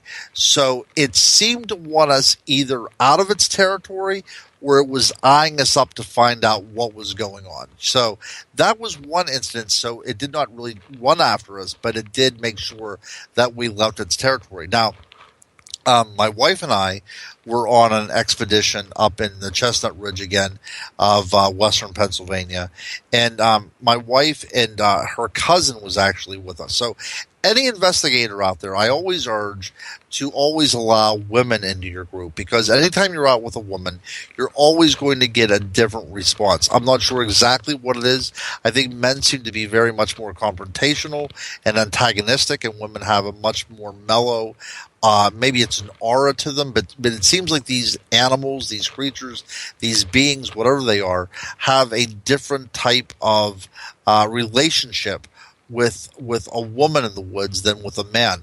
But my wife and her cousin, who was a female as well, and she still is, as a matter of fact, they thought that there was something moving within our periphery as we made our way through the woods, and actually got to the point where they were like gasping and turning to look at the same time. So they were seeing something that I simply was not seeing. But then they both were maintaining that there was a hulking black figure just within the tree line. So I decided to investigate. As I went over to where they were staring, there was a small creek that was running through the woods, and inside that creek there was a small footprint. I'm talking about the size of a child. I have a 4-year-old, and I would think that the track was maybe possibly a little bit bigger than a 4-year-old's track, but it was a perfect imprint of a toddler's bare foot in the little stream bed that was just filling up with water. So whatever it was got there was there. As soon as I got there, it had left. So it was kind of spooky that this happened like this. So we decided to leave.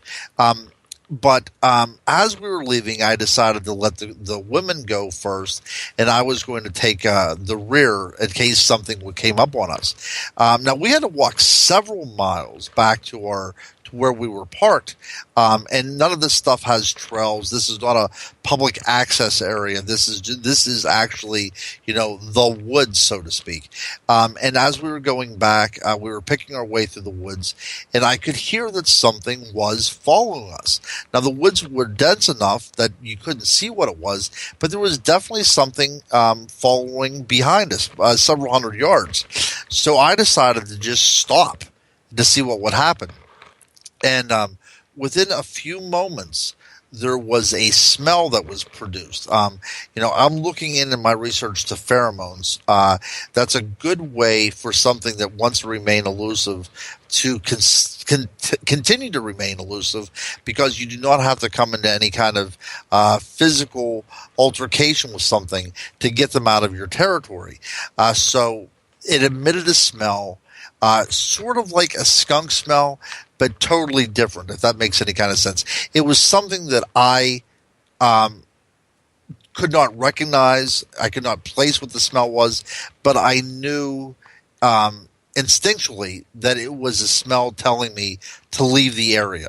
So I turned to look to see where my wife was, and she was probably 100 yards away from me up a hill that led to our car. We were now within a half a mile from where we were parked. This thing had followed us about a mile and a half. But I stood my ground. I wanted to see what would happen. It was getting towards dark, and if this thing wanted us out of the area, it only had to go about another 20 yards, and would it come out into the open, So I decided to stay my ground. And what had happened was something, whatever it was, threw a stick at my wife. Now, this chased her out of the woods, and of course, I in turn followed her to find out what was going on. But in both cases, we were not chased as if something was bluff charging us, or if a bear was attacking us. But there was something definitely escorting us out of a particular territory to make sure that we were gone. So those are the kind of little things that I've had happen to me, a first person type of eyewitness account of what was going on. But yes, I do believe that if there's something out there and they want you out of the area, if you're not going to take the hint, it will do whatever it can to get you out of there.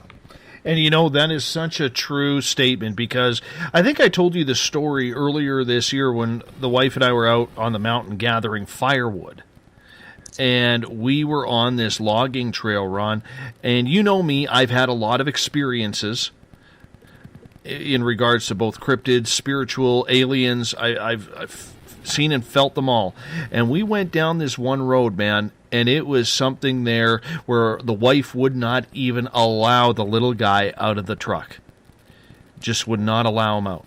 And, the only thing that I could comprehend through that entire experience, as weird as this may sound, was I've seen Bigfoot. I've felt when they are around. Okay? And it's not as an intimidating feeling as you would think it is. I've been around spirits and ghosts. Okay, I've lived in a couple haunted houses. Hell, there's ghosts in my house right now. Okay, I've been around extraterrestrials. Okay, but this feeling was something that I'd never felt before, Ron. And when we left the original area and drove down the road further, it was even stronger, like it was closer, and we could feel kind of where it was like it was watching us. And I remember saying to my wife, that feels like Dogman. It has to be Dogman. It's not Bigfoot. It's nothing alien. It's nothing spiritual. It just felt something different. And you have to be able to trust that instinct, don't you? You do. And in our Spaced Out Radio Space Travelers chat room, Gail Shirk actually she asked that question. She said, do you ever sense any of these entities around? And you actually answered that question. And it's interesting that your wife came up with, since that. There was a time, this was not a Bigfoot expedition at all, but my wife and I, we have 5 kids now, but we only had 3 kids back then. We decided to go for a walk in the mountains. That's what we decided to do. Bogs are very rare in Pennsylvania. There's about 3 in Pennsylvania, and there is one that's quite close to us. And there's a path to it and everything, and there's picnic benches, and so this is an area that, while it is a wild area, it is still maintained by a park system. So we pulled up there one evening right after a downpour.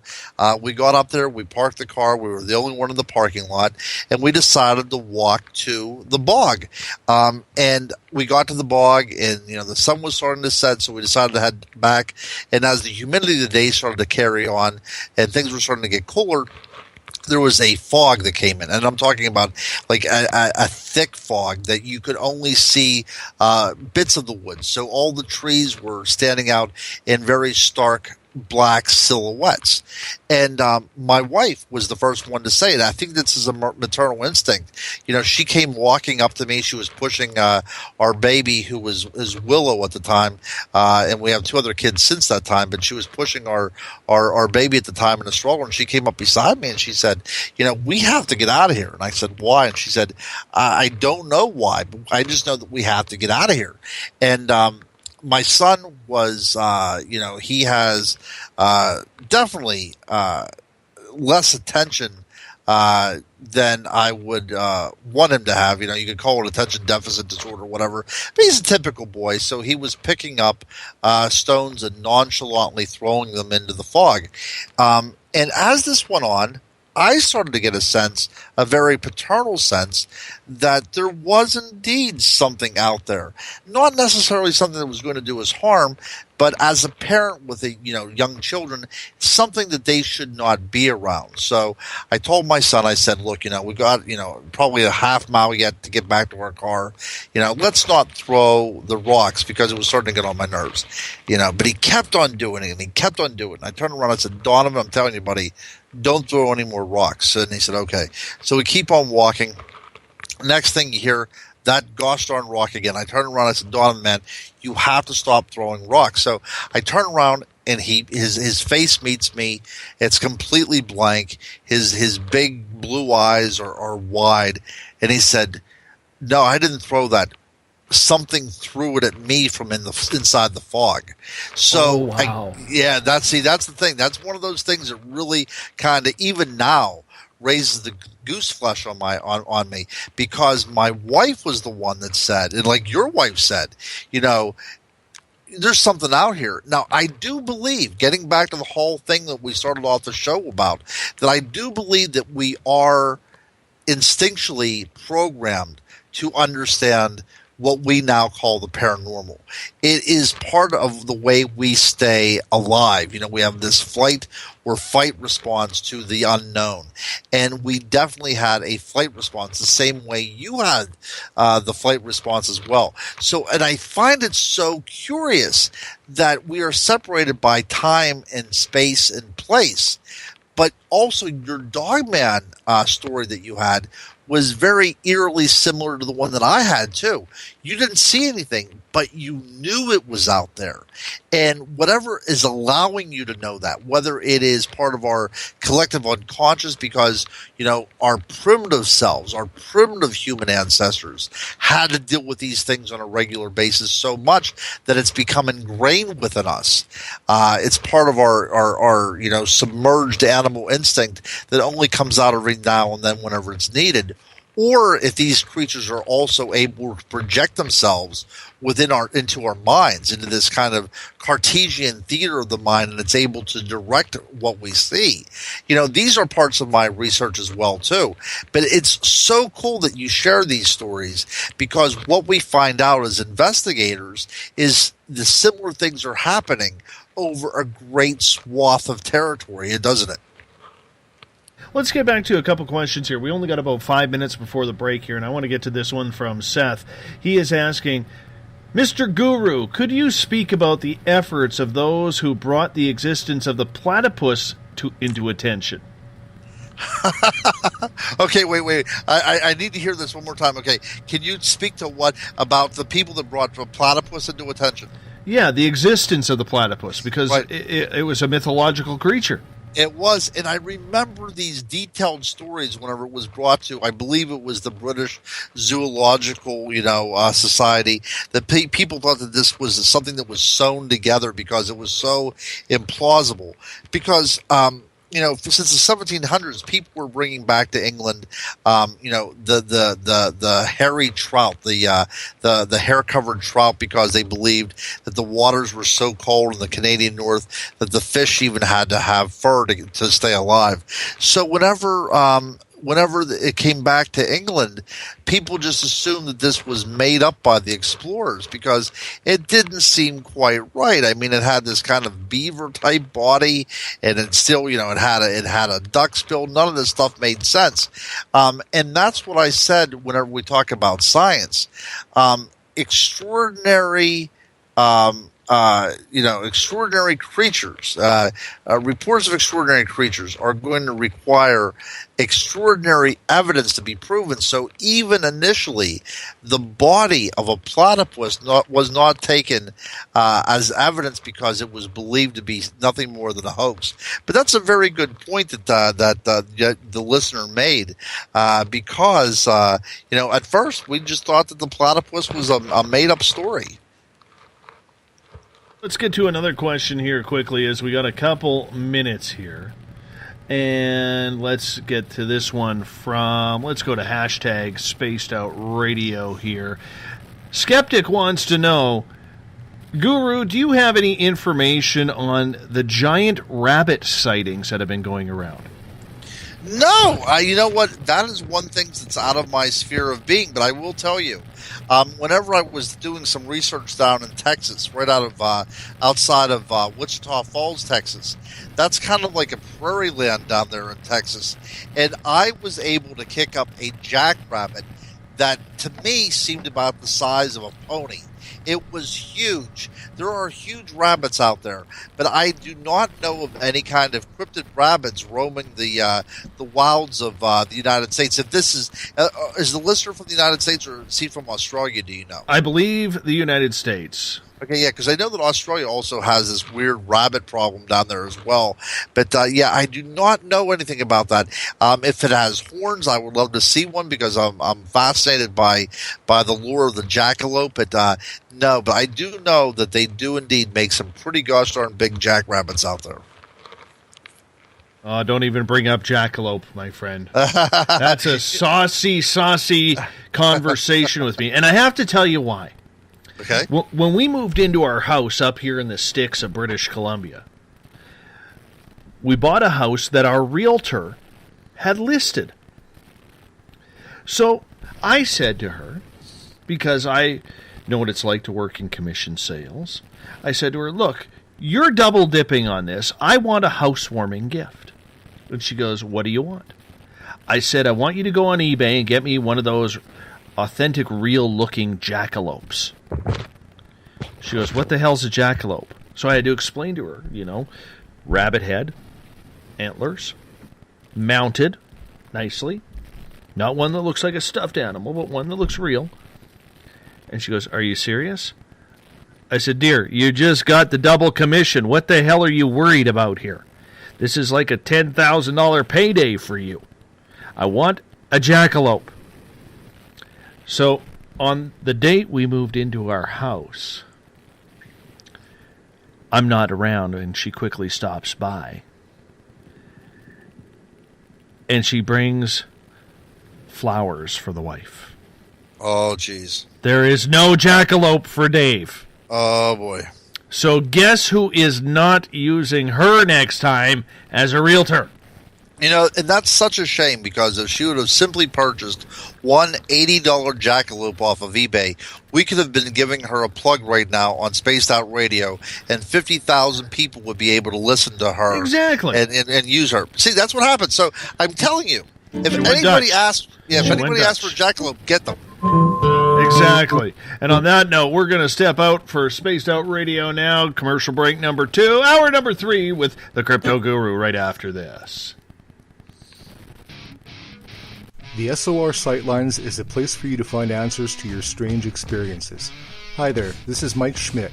If you have had an encounter with ghosts, UFOs, Bigfoot, ETs, or anything else that doesn't make sense, head to spacedoutradio.com and file a Sightlines report. All information you give is 100% confidential, and I will personally help you find the answers you need. SOR Sightlines, your answers are a click away.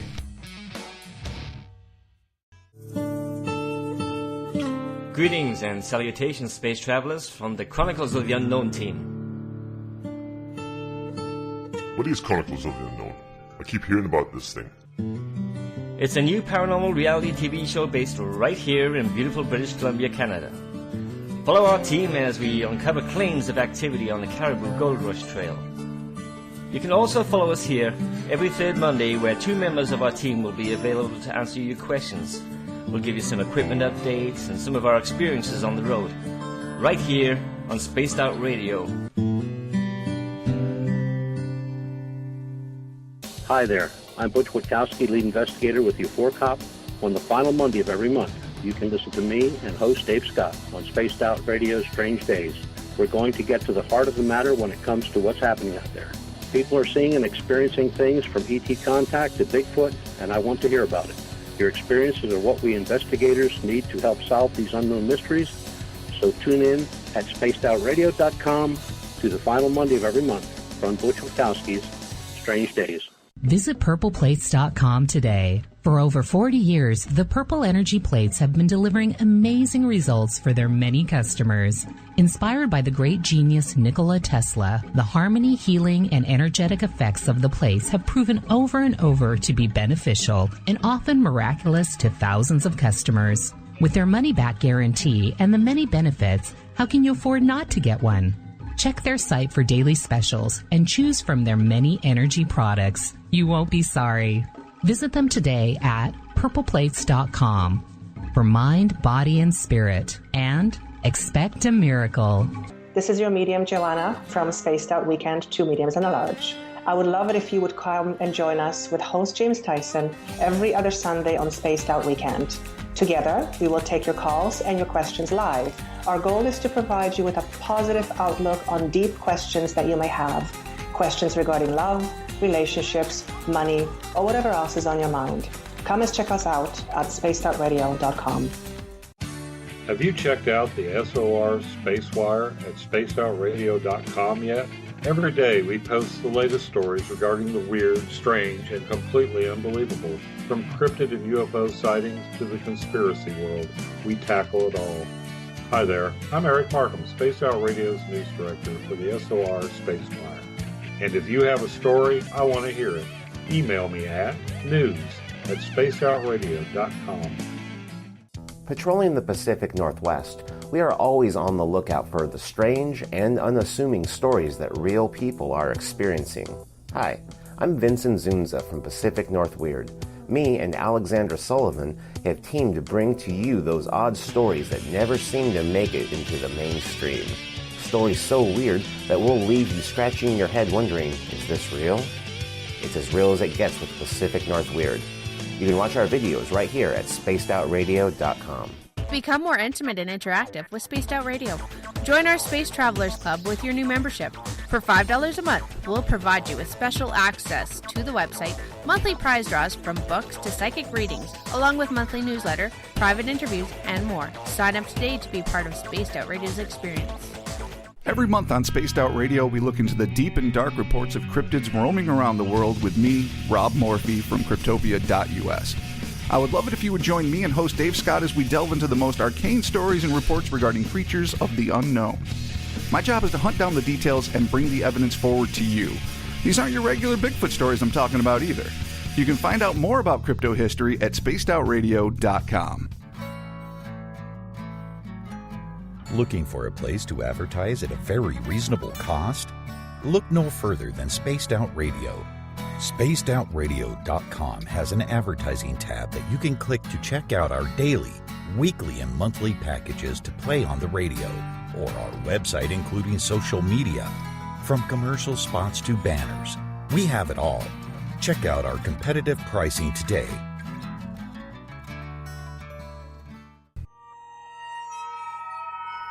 You hear footsteps in the empty room above you. A rocking chair begins rocking by itself. Don't be afraid of the things that go bump in the night. Reach for Spirit Storybox, the iPhone app the Huffington Post UK called the only ghost hunting app you will ever need. Spirit Storybox. The spirits are telling their stories. Are you listening? Strange creatures lurking in the night, the sounds of wood knocking in the forest, odd happenings right out of a fictional world. These are the reports I love. Hi there, this is author Ronald Murphy, and I would love it if you join me and Spaced Out Radio host Dave Scott the second Wednesday of every month on our journey into the unknown land of cryptozoology at spacedoutradio.com. From Mothman to Frogman and everything in between. Hey, they don't call me the crypto guru for nothing. Did you know that Spaced Out Radio runs 7 days a week? Hi, it's James Tyson from Spaced Out Weekend. Every Saturday and Sunday night, starting at 9 p.m. Pacific, midnight Eastern, you can join me and my guests for some great chatter about what's going on out in the universe, or even in that dark part of the basement you really don't want to go back into. Well, let's find the answers to your experiences together. So come on up to Uncle Jimbo's cabin on the weekend. For more information, look us up at spacedoutradio.com. The views and opinions expressed by tonight's guest and topic of discussion do not necessarily represent the official policy or position of Spaced Out Radio, Spaced Out Weekend, Spaced Out Radio Limited, its hosts, syndicated carriers, or anyone associated with this broadcast. You're listening to Spaced Out Radio with Dave Scott. Follow Dave on Twitter at Spaced Out Radio and hashtag Spaced Out Radio, and on Facebook, Spaced Out Radio Show. Now, back to the program. Welcome back to the final hour of Spaced Out Radio tonight. Another show just flying on by. Don't like it when it happens, but it happens every single night, it seems, right here on the mighty SOR. Tomorrow night on the show, we got a real intriguing topic. We're going to a church in Pennsylvania where they actually break down extraterrestrials. Dan Cooper is going to be our guest, 9 p.m. Pacific, midnight Eastern Time, tomorrow night on the mighty SOR. Hey, if you are listening in on Revolution Radio, remember the Double R Machine is a donation station financed by you, the valued listener. Head on over to freedomslips.com and donate today. We also want to thank our listeners tuning in on the United Public Radio Network live on 107.7 FM in New Orleans and over 160 countries around the world. Good to have you with us. And, of course, we are live in Sin City. Yes, Renegade Talk Radio online. Thank you for being with us in Las Vegas, my home away from home. Bill Cardwell has set the password for tonight in the SOR Space Travelers Club. Uxoriousness. Uxoriousness is your password. Use it wisely. Nobody knows what it means. I don't even think it's in the dictionary, but Bill Cardwell sets the password each and every single night here on the mighty SOR. If you want to follow us on Twitter, you can do so at Spaced Out Radio and use the hashtag Spaced Out Radio to get your comments and questions directly to me during the show. Yes, I am the only one in the studio, Eric. So it's just me, myself, and I who's doing all of this at once. You can follow us on Facebook, Spaced Out Radio Show. Tune us in on TuneIn. Download this show and others on iTunes. Our YouTube channel is Spaced Out Radio Show. And if you head to our website, spacedoutradio.com, you can check out a plethora of features for you, including joining the SOR Space Travelers Club. It's only $5 a month. And on that note, for the final time tonight, we bring in the crypto guru, Ronald Murphy. Go to Amazon.com. Get his books. This dude is one hell of an author. You will not be disappointed, and he's a great great guest of this show. Some of our highest ratings come when the Crypto Guru is on. Mr. Murphy, welcome back. Hey, thank you very much. Every time I'm on the show, I feel like I've been abducted by aliens because there is this missing time that I really do not know where it has gone. So at 11:30 at night, I'm thinking, can I possibly go until 3 o'clock in the morning? Can I find enough things to talk about? And here it is, 2:05 in the morning, my time. We only have 55 more minutes to go, so I'm wondering what happened to that lost time, my friend. What happened? God, I wish I knew, my friend. This is why I want to take this show bigger and better. See, if I can do this full time, and I don't have to worry about my daytime career, and I can just worry about this show, I could do 4 or 5 hours with you. I know you would probably not have time to do all of that because you're a busy guy, especially I think your latest count is at about 18 children or something along those lines. Right. But the whole point is I could sit here and talk with you for hours, buddy. I really could, and I really do appreciate the fact that you, out of your hugely busy schedule, take the time to spend a couple of hours with us each month on this show because you're really, truly one of the best in the business when it comes to this run. Well, I appreciate that very much. Like I said, I'm still flattered that you keep on asking me back, so that's a good thing for me. Well, we don't ask you anymore. We kind of just tell you, hey, you're on. Don't forget.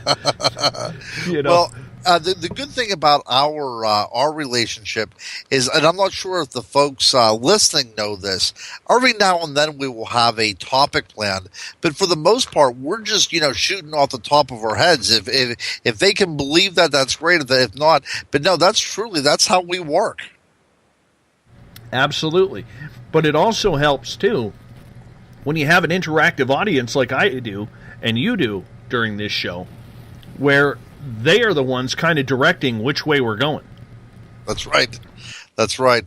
Yeah, actually, in a show like this, because it's so organic, you can do an introduction, and there are so many good questions. I mean, there's questions on here that are actually stumping questions. Like, I have no idea what some of these people are talking about because they really have this immense knowledge of, the paranormal, that sometimes it's a little daunting, answering these questions. But, yeah, you're at least a good facilitator. You can take all these questions and kind of narrow them down and direct them to where they need to be to have a cohesive show together. But, yeah, again, fans, you guys are great and you have fantastic questions.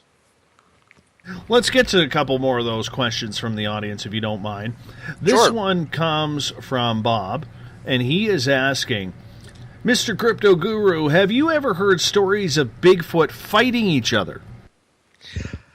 I have. Not in Pennsylvania, and unfortunately I will have to tell you that this is not first-person accounts that I've received, but this is accounts that I have gathered through research. Apparently there's places in the Pacific Northwest where indigenous tribes know of almost proving grounds where, bachelor males from two different types of, tribes or two different types of clans or what have you, will prove their mettle as they fight others of their own age in sparring matches. Now, that is something also, I believe his name was Pyle, the last name, Pyle, on the track of Bigfoot or on the trail of Bigfoot, something along those lines. But this was a book, I believe it was from the late 80s or early 90s. And I don't know why it's not coming to me, but yeah, I know the author's last name was Pyle. And he did document a case in there where there was reports in the Pacific Northwest of Bigfoot actually fighting each other. And that's what I keep on coming back to as well, is we talk about this territory that's overlapped by Bigfoot and Dogman. If these two creatures do corporeally exist, if they are flesh and blood animals, they would have to have a meeting every now and then. I'm sure it wouldn't be a very nice one. And I've often been curious, has there been deaths that have come from this? Have they have one died or have they both died? But yeah, these are questions that need to be asked. Hopefully someday we will have answers to them. You know what? I can tell you this. A number of years ago, and I'm going back, 22 years ago, I used to be a pretty avid skier, and in the Harrison Hot Springs area of British Columbia, where there is a plethora of Bigfoot sightings annually. It's a hotbed. It's actually where the name Sasquatch originated from, with the Chehalis Indian band. And up in the mountains, they have a ski hill called Hemlock. And Hemlock is kind of in a valley, and it goes up the mountain, and then on the other side of the mountain, there's another large valley in there as well. And if this story is probably 30 plus years old, if I'm going back 22 years when I used to ski, but there was a story that in the summertime there were people hiking on top of the mountain when there wasn't any snow, and when they looked down into the valley, there was actually 4 Sasquatch in there, and they were fighting. Whether they were fighting or wrestling, or you know how animals like to practice their hunting skills on each other, don't know. But there is actually quite a report of that happening. So yes, I am a strong believer of that they actually do that to prove each other, you know, their strength to each other, so on and so forth. So I do believe that they do fight. Right, and that would make sense too, wouldn't it? I mean, you know, we fight amongst ourselves, and if you look at, you know, other types of animals such as the great apes, there will be contests of strength between them. So why not this type of hominid? You know, why wouldn't they be fighting amongst themselves? So yeah, I mean, that question really does raise a very important point. If these are flesh and blood animals, they are going to have behaviors, and apparently some of these behaviors do involve conflicts between each other, you know, to prove some sort of, you know, position within their culture, within their society, within their, you know, their behavioral system. So yeah, that was very interesting, because these are flesh and blood animals. They are going to have behavior. Another question coming up from this one from Ron Moniak, good Ukrainian kid out of Saskatchewan. So you know he likes the cold. Oh, heck yeah. You want to mess him up, throw a couple of mountains in his area, he won't know what the hell to do. Anyways, Saskatchewan's flat, for those who don't know. Oh. He's asking, do you carry any kind of protection when you encounter anything? How do you handle the fear?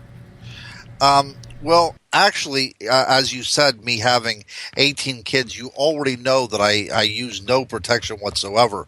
But whenever it comes to cryptid research, I do not carry a gun. But if you would look at the writings of David Paulides, I believe his first name is David, and I think you might have even had him on your show, if I'm not mistaken. No, he's on the ban list right now.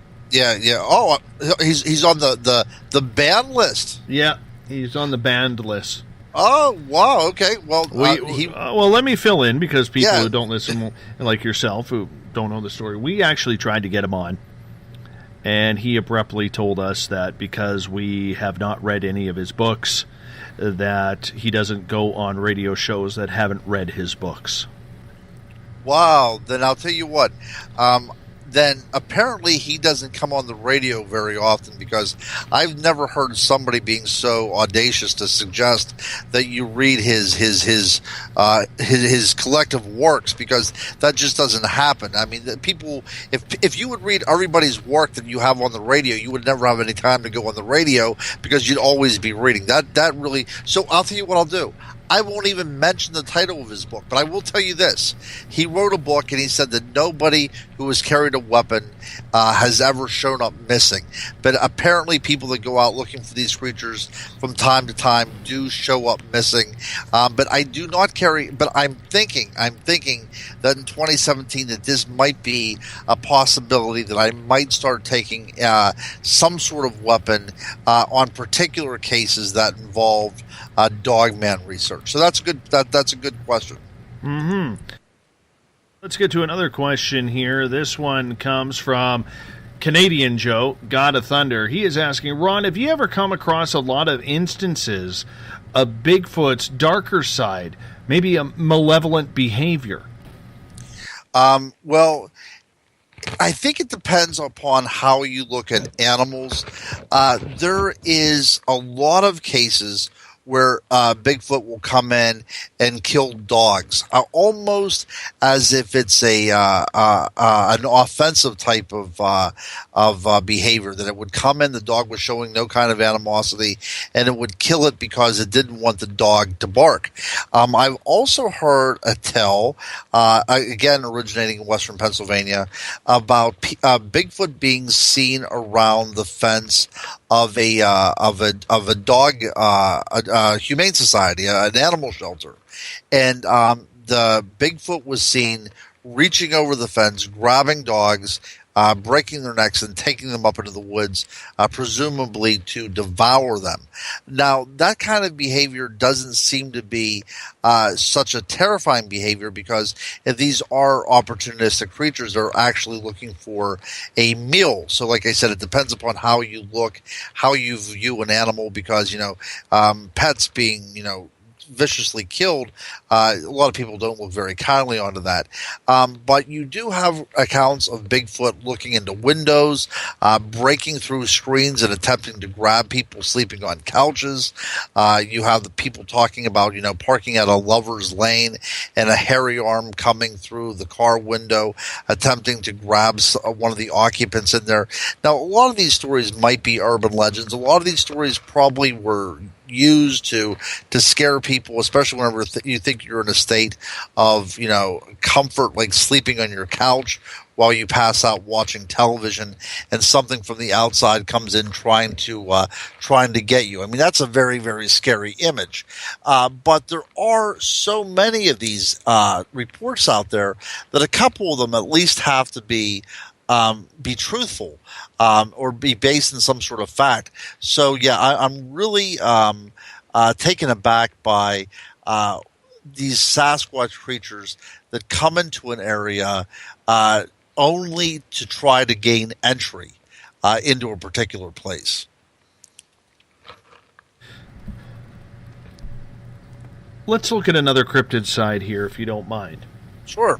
Let's go into vampires. Nice. Are you a firm believer, my friend, that vampires are real? There are. Well, without a doubt, there are people out there that identify with vampires, without a doubt. So in that respect, they are genuine. Now, in my new book that I'm going to be having out here shortly on vampires, another little plug, and I don't expect you to read the entire book whenever you have me on again, but I had went to a particular site trying to do research into the contemporary vampire. And there are a number of fetish sites that is devoted to nothing more than vampiric activity. Unfortunately, one night about 3 o'clock in the morning, my wife came down to get a glass of water, and she caught me doing my quote-unquote research on one of these sites. But I pointed out to her that this was only, to establish myself as an author. But she agreed to go with me to meet one of these people that identified as a vampire. Well, we met her. She not only consumed human blood, but she was also a willing host, and she would allow herself to be bled so other people could partake of her blood. Now, these people were, human beings with some sort of capacity of imagination, but there was also definitely some sort of mental health issue going on here as well, because this isn't normal behavior. But looking back, as I tend to do, into the formation of archetypes, there is a time, excuse me here a second, that we seem to have vampiric activity happening, and it goes back to about 11,900 BC. So we're going back quite a distance. This is the time right at the last ice age, and it was in England. and there is a cave in England called Gough's Cave, Gough, if anybody cares to look it up. Sorry about that. I got a little bit of tickle in my throat. But Gough's Cave is in the Cheddar Gorge area. So whenever we think of cheddar cheese and we eat our cheddar cheese is still created there. So whenever we sit down to have a nice slice of cheddar cheese, we can think about this little incident that I'm going to be telling you about. Archaeologists have uncovered the evidence of a culture that existed within the Cheddar, the Gorge area.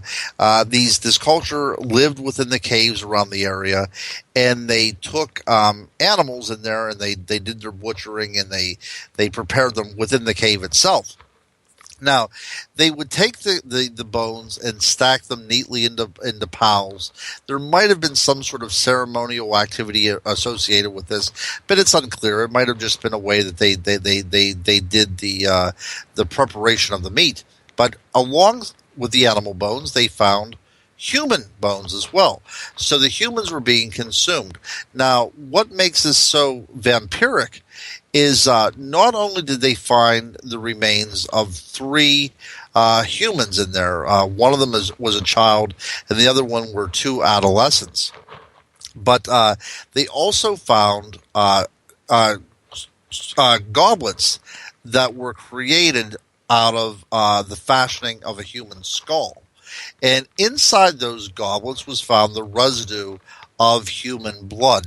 So human blood was actually drained from a person, put into a goblet that was formed off of the skull of a human, and blood was then consumed.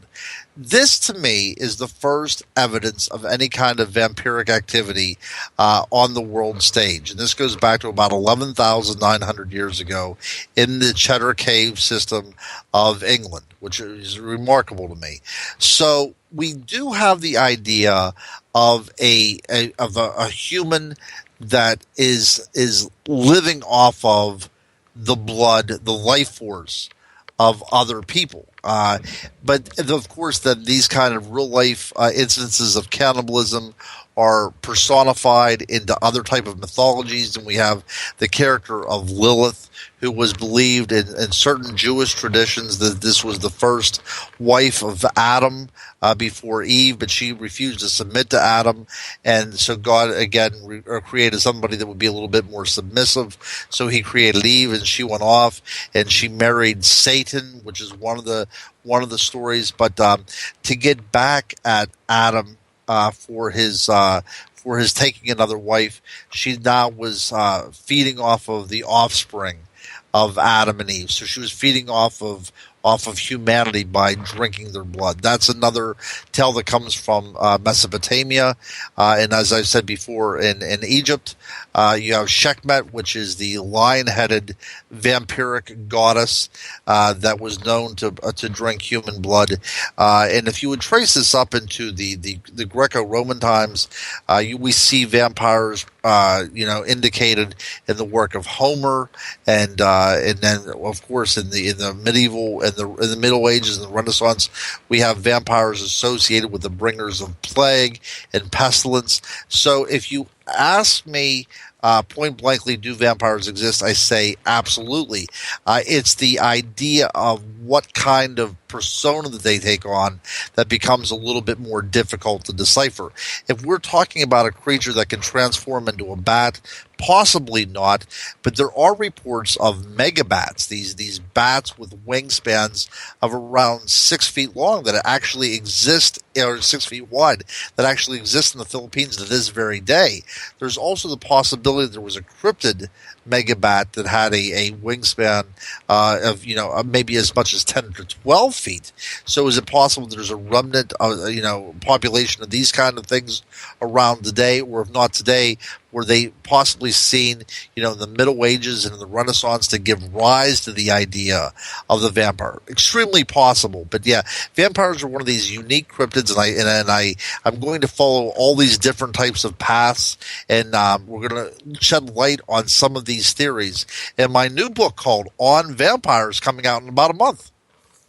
Excellent. Let's get to a couple questions from the audience. Ron would like to know, Does Wicca incorporate crypto creatures in its practice? Could this be a source of stories? Good question.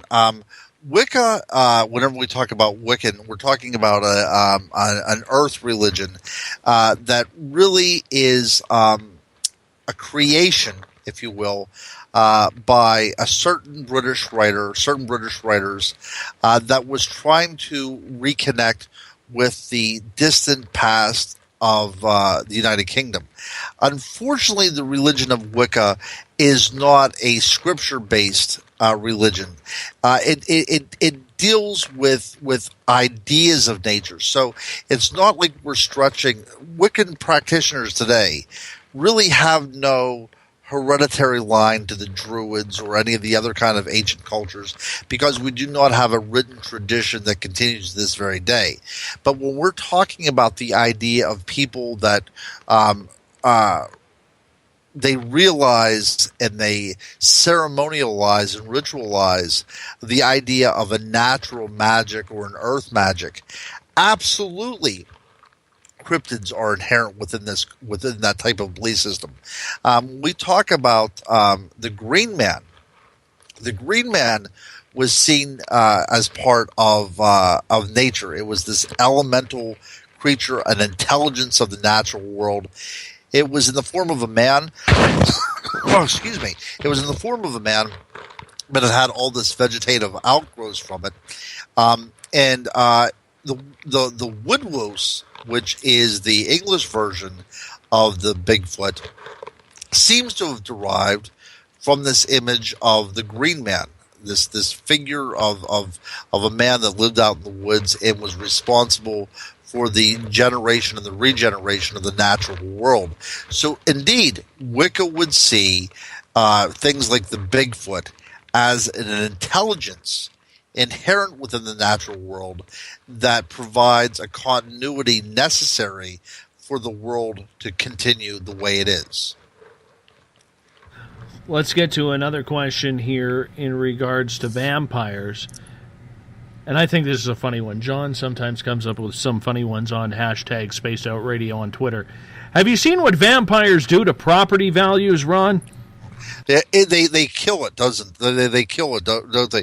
Yeah, nobody wants a vampire living next door. However, if you really want to have peace and quiet during the day, they make the best neighbors. I mean, you can go over in your yard and have a picnic if you want to. They're not going to mess with you. It's just the nightlife that really gets on your nerves. When it comes to vampires, I know a lot of people today, Ron, are talking about vampires and wanting to be vampires. They get their teeth, crowned with fangs. They drink the blood. They try and live the lifestyle. Sunglasses on during the day, even if it's cloudy. Being up all night. Being more nocturnal. Everything like that. But are there true vampires out there? The type that when you walk by a mirror, there's no reflection. Yeah. See, again. Those type of attributes, like the no reflection, seems to be from the Catholic idea of the soul and not being able to project oneself because you're lacking that spiritual essence. So I do believe that vampires exist. It's just the Hollywood attributes that seem to be rather curious to me about existing within the world. I don't believe that there's any kind of shape-shifting involved. I don't believe that there's any kind of inability to have a reflection in mirrors. But I truly believe that there are vampires out there. People that have the desire, and not only the desire, but the need to consume human blood. This is not a fetish. This is not some sort of mental illness. This is an actual biological need to feed off of the blood of another person. that makes it quite scary whenever you take it to, that kind of a level, to think that there are human predators out there and their main source of prey is other human beings. Now we get into a philosophical discussion with these vampires. How long do they live? How can you kill them? Because whenever societies were confronted by vampires, and now whenever I say societies, this isn't actually gloomy castles, from the 1600s. We were dealing with a vampire outbreak in America, in New England, as a matter of fact. Actually, not far from where you're going to be at, which I hope some Spaced Out Radio listeners come up again, to plug you again, up in Provincetown, Massachusetts. Not very far from there, we have vampire graves.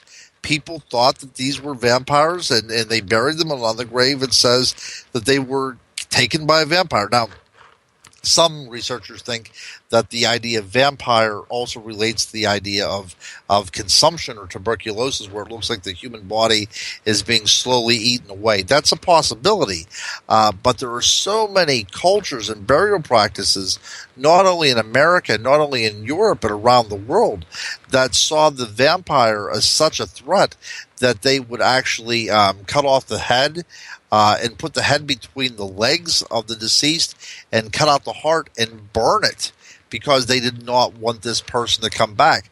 So my question is, why did they have this elaborate type of ceremony to keep vampires out of their village?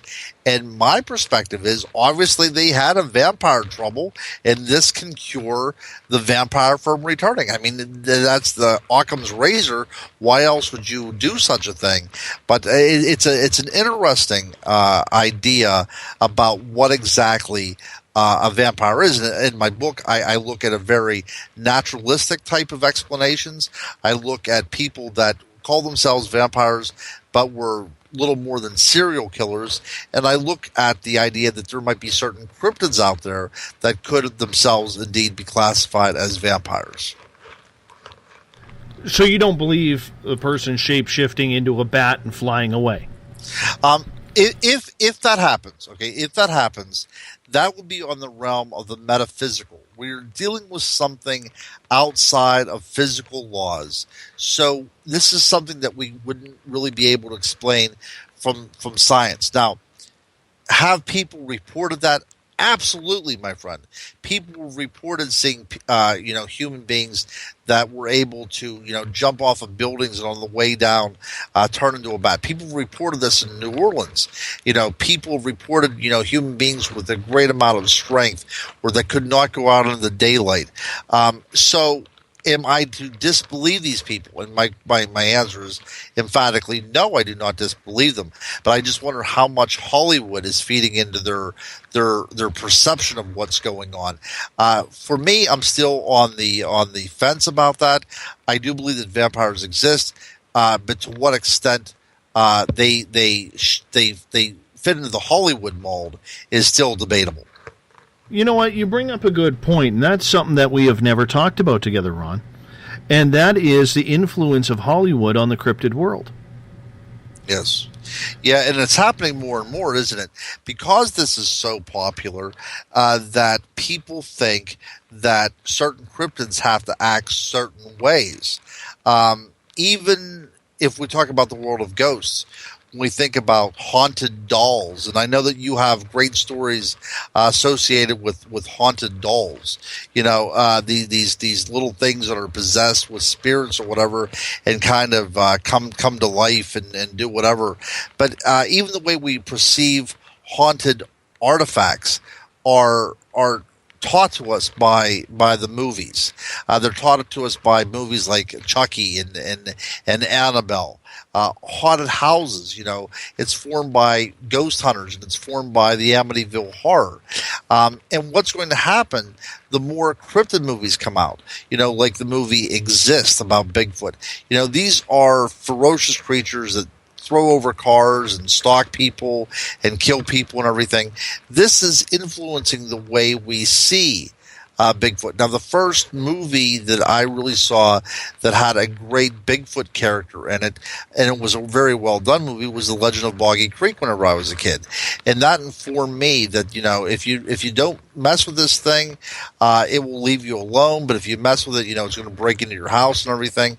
So that informed my childhood idea of what a Bigfoot is. But the more the paranormal becomes popular, the more it's going to be exploited.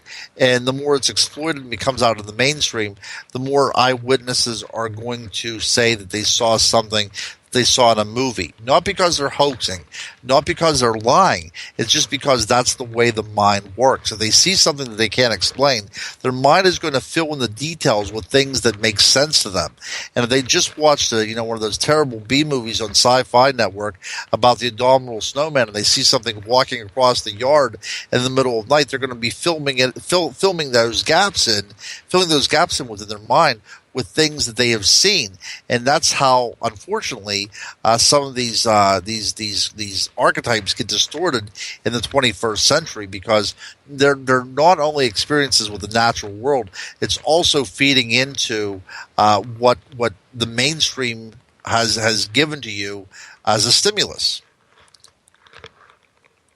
So when you look at the way Hollywood portrays a lot of these characters, whether it's Bigfoot, whether it's Dogman, whether it's dolls, why do you think so much of it is on the B side? There's never a good Bigfoot movie out there. Alien movies always have aliens ready to rip our heads off and abduct us, anal probe us, do whatever they feel they need to do. It's always about the evil side.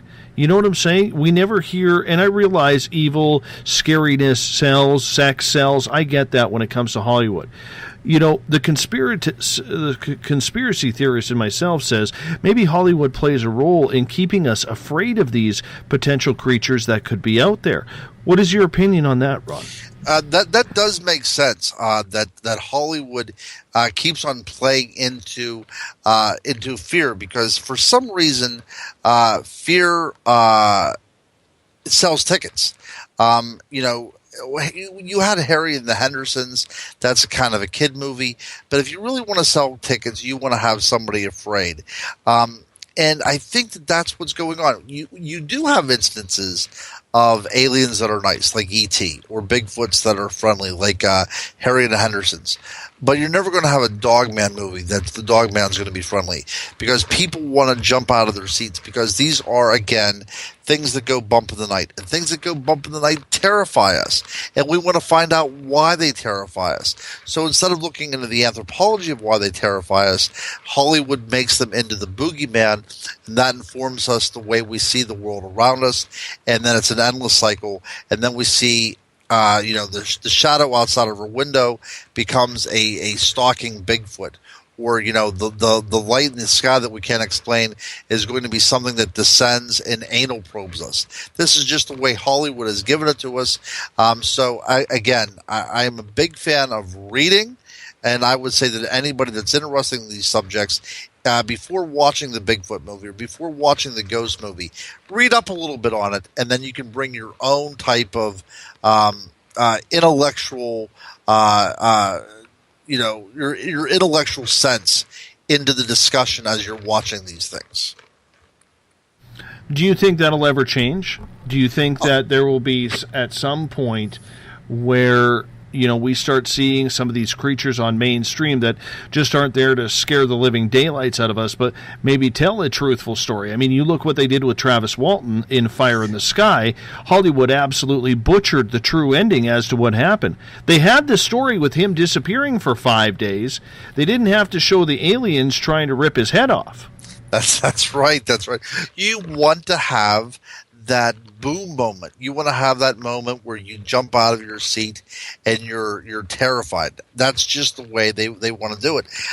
Something a little less terrifying. I recently watched one of those shows that I think was called Miracles from Heaven or whatever, and the majority of the movie was based upon an actual case. But then as I was doing research into the movie, I found out that there was a lot of characters that weren't genuine. A lot of the facts associated with the movie weren't genuine. So you get a Hollywood take on this kind of pseudo-reality. And pseudo-reality is never very good because it really doesn't inform us in any way. It's not adding to the problem. It's not taking away from the problem. It's adding to the problem.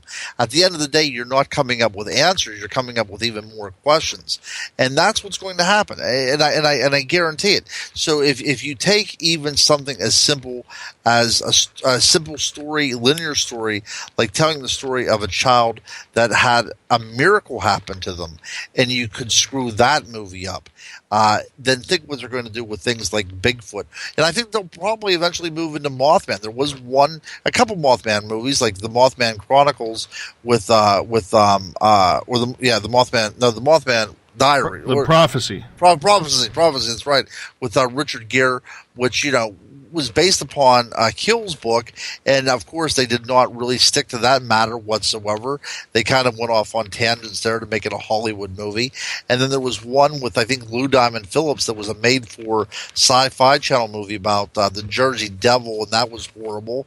But I think whenever these cryptids become even more into the mainstream, you're going to see it happen on a much grander scale. I know that there's a couple Bigfoot movies in the making right now, as a matter of fact. So we'll see what happens with those. I will tell you this, though.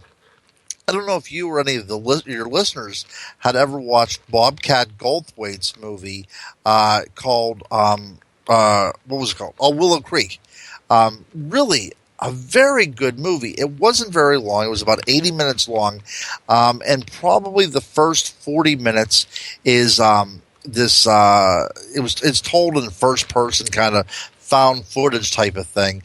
But it was, two actors that did a good job trying to convince you that they were actually normal, everyday people that went to various Bigfoot sites, and then they went out into the wilds.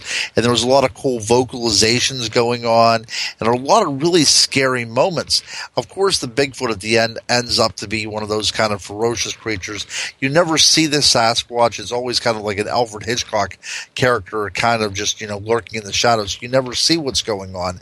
But it was very effective. So for every good movie out there like Willow Creek, there's going to be, 20 other B movies that is just going to be horrendous, and it's not going to do anything at all for the field.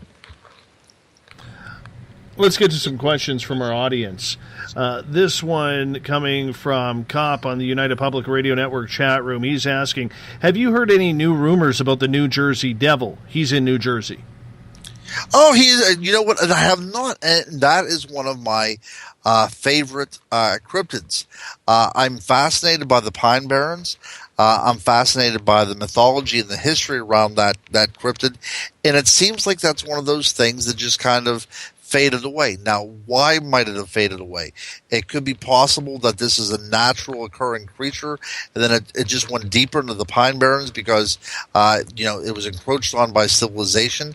It may have went to another area where it might be even more secluded. But whatever the case is, I wish the New Jersey Devil would make more of an appearance because he's one of my favorite kind of guys out there. Something uniquely American, and we're not hearing anything about it. But I would hope that any of your listeners, if they have any kind of New Jersey Devil sightings, let's list them and see what's going on, because I've heard of none.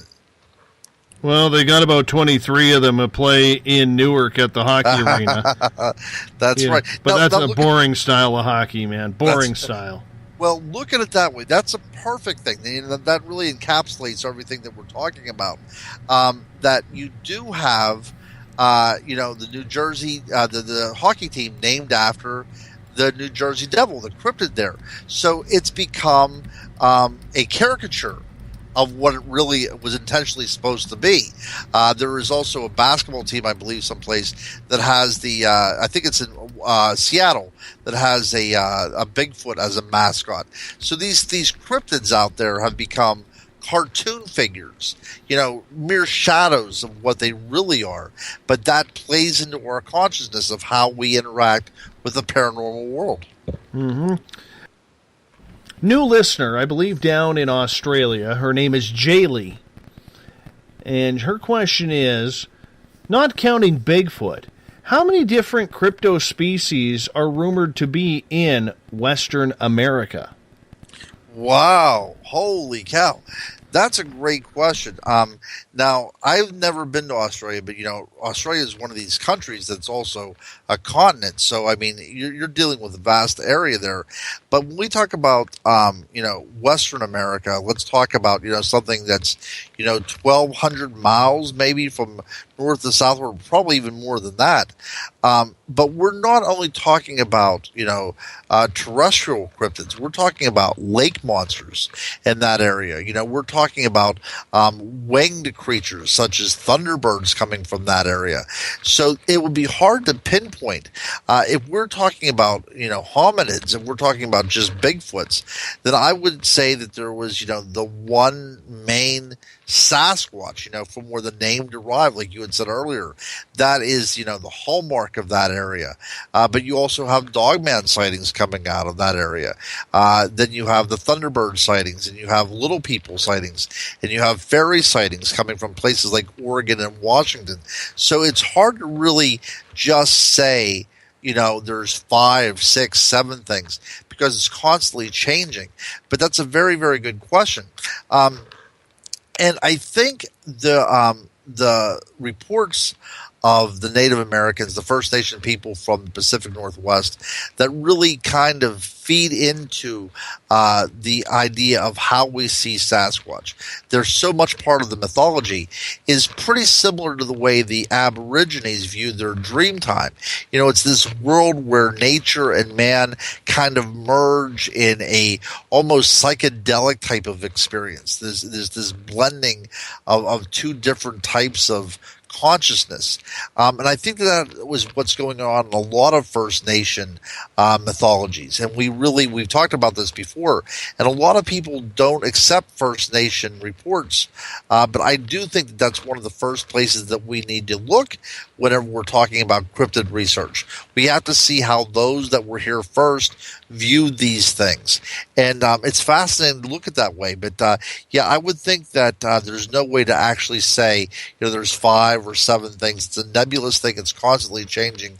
But good question. Now, the other thing about Australia, it's actually summer in Australia, and I think that they're like 5 days behind us or something. It's a weird thing.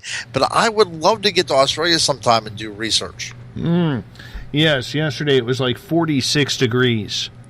It was, wow. It was this morning. It was 46 degrees in Sydney. That's Celsius. Yeah, that's right. Okay. So you're talking about, 100, it's like 100 degrees, right? Oh, no, well, 38 degrees is 100 degrees, so you're probably looking at about 120 degrees. Wow. Or close to there. Wow. And at my house this morning, it was minus 33 degrees. Okay, Celsius. So that is it was a 76 degree temperature difference. Yeah, that's quite a bit. And then they'll have a winter, and it will be like, 20 degrees or something like that. They don't really get a winter, I know. I hear you there. I hear you there. Hey, I got a question here from Joe. Ron, have you seen the brand new Yellowstone footage of a 6-foot Bigfoot caught on video? If so, what do you think about it? I have not seen. When was this posted? When did you see it? Oh, I guess he's not a caller. He wrote it in. Yeah, I don't know. Let's see here. I'm on the internet machine here, so let's see if I can find it really quickly here. Yellowstone Bigfoot. Let's see here if I can find anything here. Let's see. Just a real quick cursory view here. Okay, this is from June 2016, so I assume that this is it. You know what? It looks pretty effective. This is one of those things, Dave, if you haven't seen it, it looks to be like really in sharp focus. It looks like if it's not a man in a costume, or if it's not a Bigfoot, the man in the costume has a great costume on because you can actually see musculature underneath it. So, boy, I don't know what to tell you about that. I'm just looking at it really quickly right now. But yeah, it's interesting. I'll have to get back to you. Whenever I talk to you guys again in February, maybe we can talk a little bit more about this at the opening of the show. Bill Cardwell has a question. He is saying, Ron, have you ever heard of any sightings of the black shuck outside of England? A friend said they were told stories of it in eastern Canada. In Kentucky, there are a lot of reports down there of these dogmen, or these dog creatures, these black dogs that roam about. Now, I included the black shuck and various other dog-like sightings in my book on Dogman because, again, we're dealing with an animal that has an intelligence to it. We're dealing with a dog-like creature that has a man-like intelligence because that's what really separates the shuck from like a normal everyday dog. It's a dog that acts with intention, and it's a reasoning type of thing. Like there's the reports of the black shuck going into a church and seeking out certain parishioners to kill as if it had a vendetta against them. I have not heard anything about that in Canada, but absolutely I've heard them from outside of England. And if you have any kind of reports about the black dog going on, the black shuck going on, these hellhounds, these devil dogs up in Canada, yeah, please pass on that information to Dave because I am truly trying to collect some of this stuff because one of my passions is collecting information on the Dogman. We got time for about 2 more questions here. And this one comes from Ron. And he is saying, Ron, many animals are moving into urban areas as man is encroaching wildland areas at a rapid pace. How do you think this is going to affect the crypto creatures?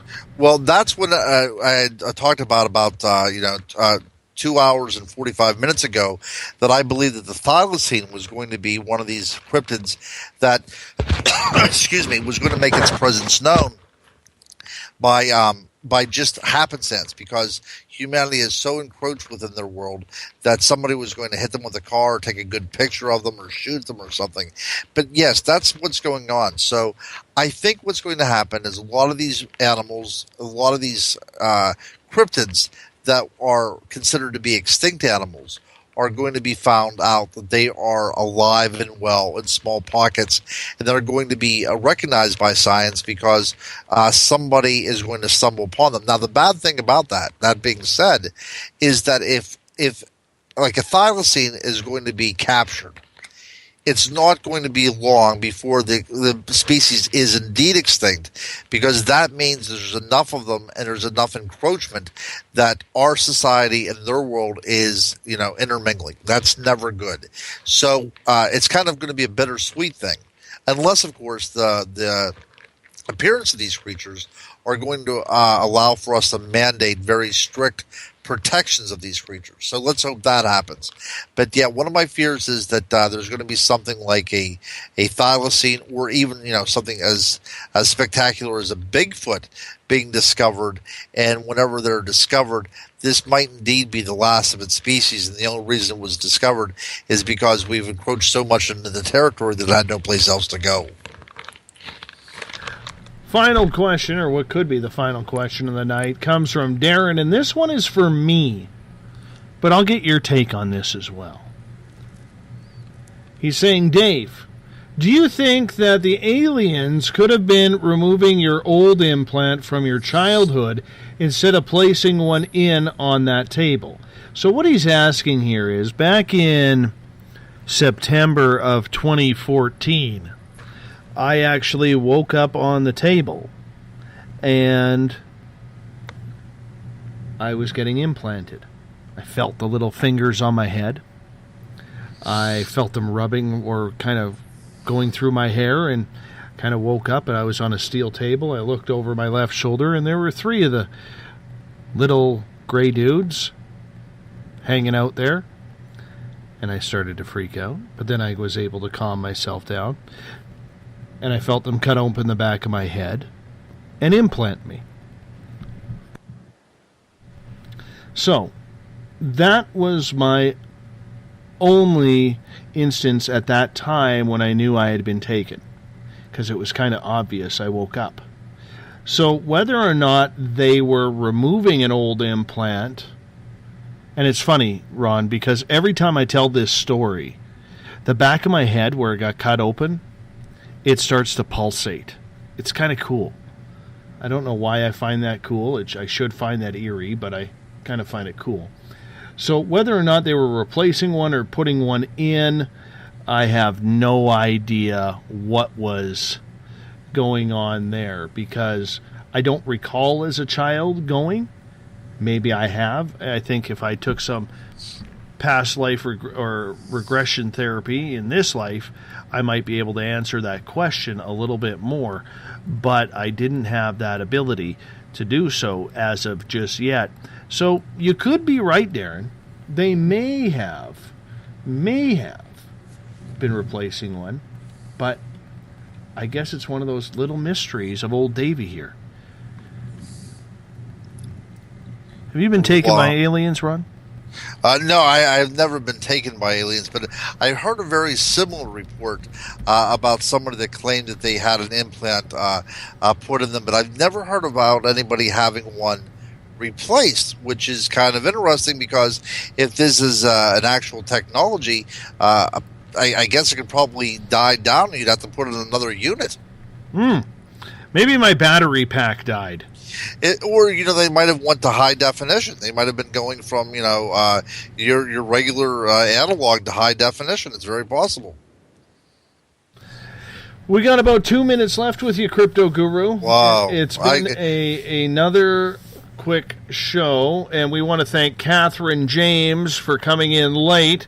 Apparently, she was loving her Merlot a little bit too much tonight. Do me a favor, Crypto Guru. Tell the people what's on your website, your radio shows, your books, where they can be found, and everything about that great beard that you're growing right now. Well, you can go to Ronald Murphy on Facebook and friend me. I'm on there. You can follow Dave and then find me on there as well, too. I'm the guy with the awesome beard, and I would love to chat with you guys about the crypto world right on Facebook. It's a lot easier doing it that way. I also have a website, www.cryptoguru.net, and there's links to my books on there. And I don't have anything updated yet concerning my conference schedule, but I will have that up in the next couple of weeks. But you can also like me on Facebook to go to my author page and go to Ronald L. Murphy Jr. That's a more professional area. But I also do a program once a week on Paranormal UK radio. One is the Transatlantic Para Radio Show with Andy Mercer, and he and I talk about a variety of things. And then I have one with the Crypto Kid, who made his first appearance ever on your show, Mr. Dave Scott. Colin Schneider, he and I have an hour program entitled the Inside the Goblin Universe, and we talk about all things metaphysical and fairy related. And that is on Thursdays. What airs first on Thursday in the UK, and it's available then the next day on Spreaker and other types of stations. And you can also find it on YouTube as well. So there's a little bit of a delay before it's released in England, before it's released here in the rest of the world. But yeah, if you guys like some of the things that Dave puts out there, I'm not going to be able to do it as professionally as he does, but I pattern myself a little bit after him. And if you want to kind of like a light show outside of this, listen in. I think you guys might actually enjoy it. But you can find all my books. You can contact me directly on Facebook if you want to buy any of my books. I would be glad to autograph a copy and send you out. But if you want to do a boring way, you can also go to Amazon.com and look up Ronald L. Murphy Jr., and all my books will be available there as well, too. Crypto Guru, thank you for being with us. Tomorrow night on the show, Dan Corner joins us. We're talking the relationship between church and aliens, 9 p.m. Pacific, midnight Eastern time, right here at Spaced Out Radio on our website, spacedoutradio.com. You all have a good one. I will see you in 21 hours from now, and I do apologize. We're closing out this show for tonight. I know you're pissed off about that. I am too. But tell a friend, tell two, spread it around. Let's get this thing bigger and better, and I promise you I'll extend the hours of this show. I want to do that. You got to help me out, SOR Space Travelers. Good night.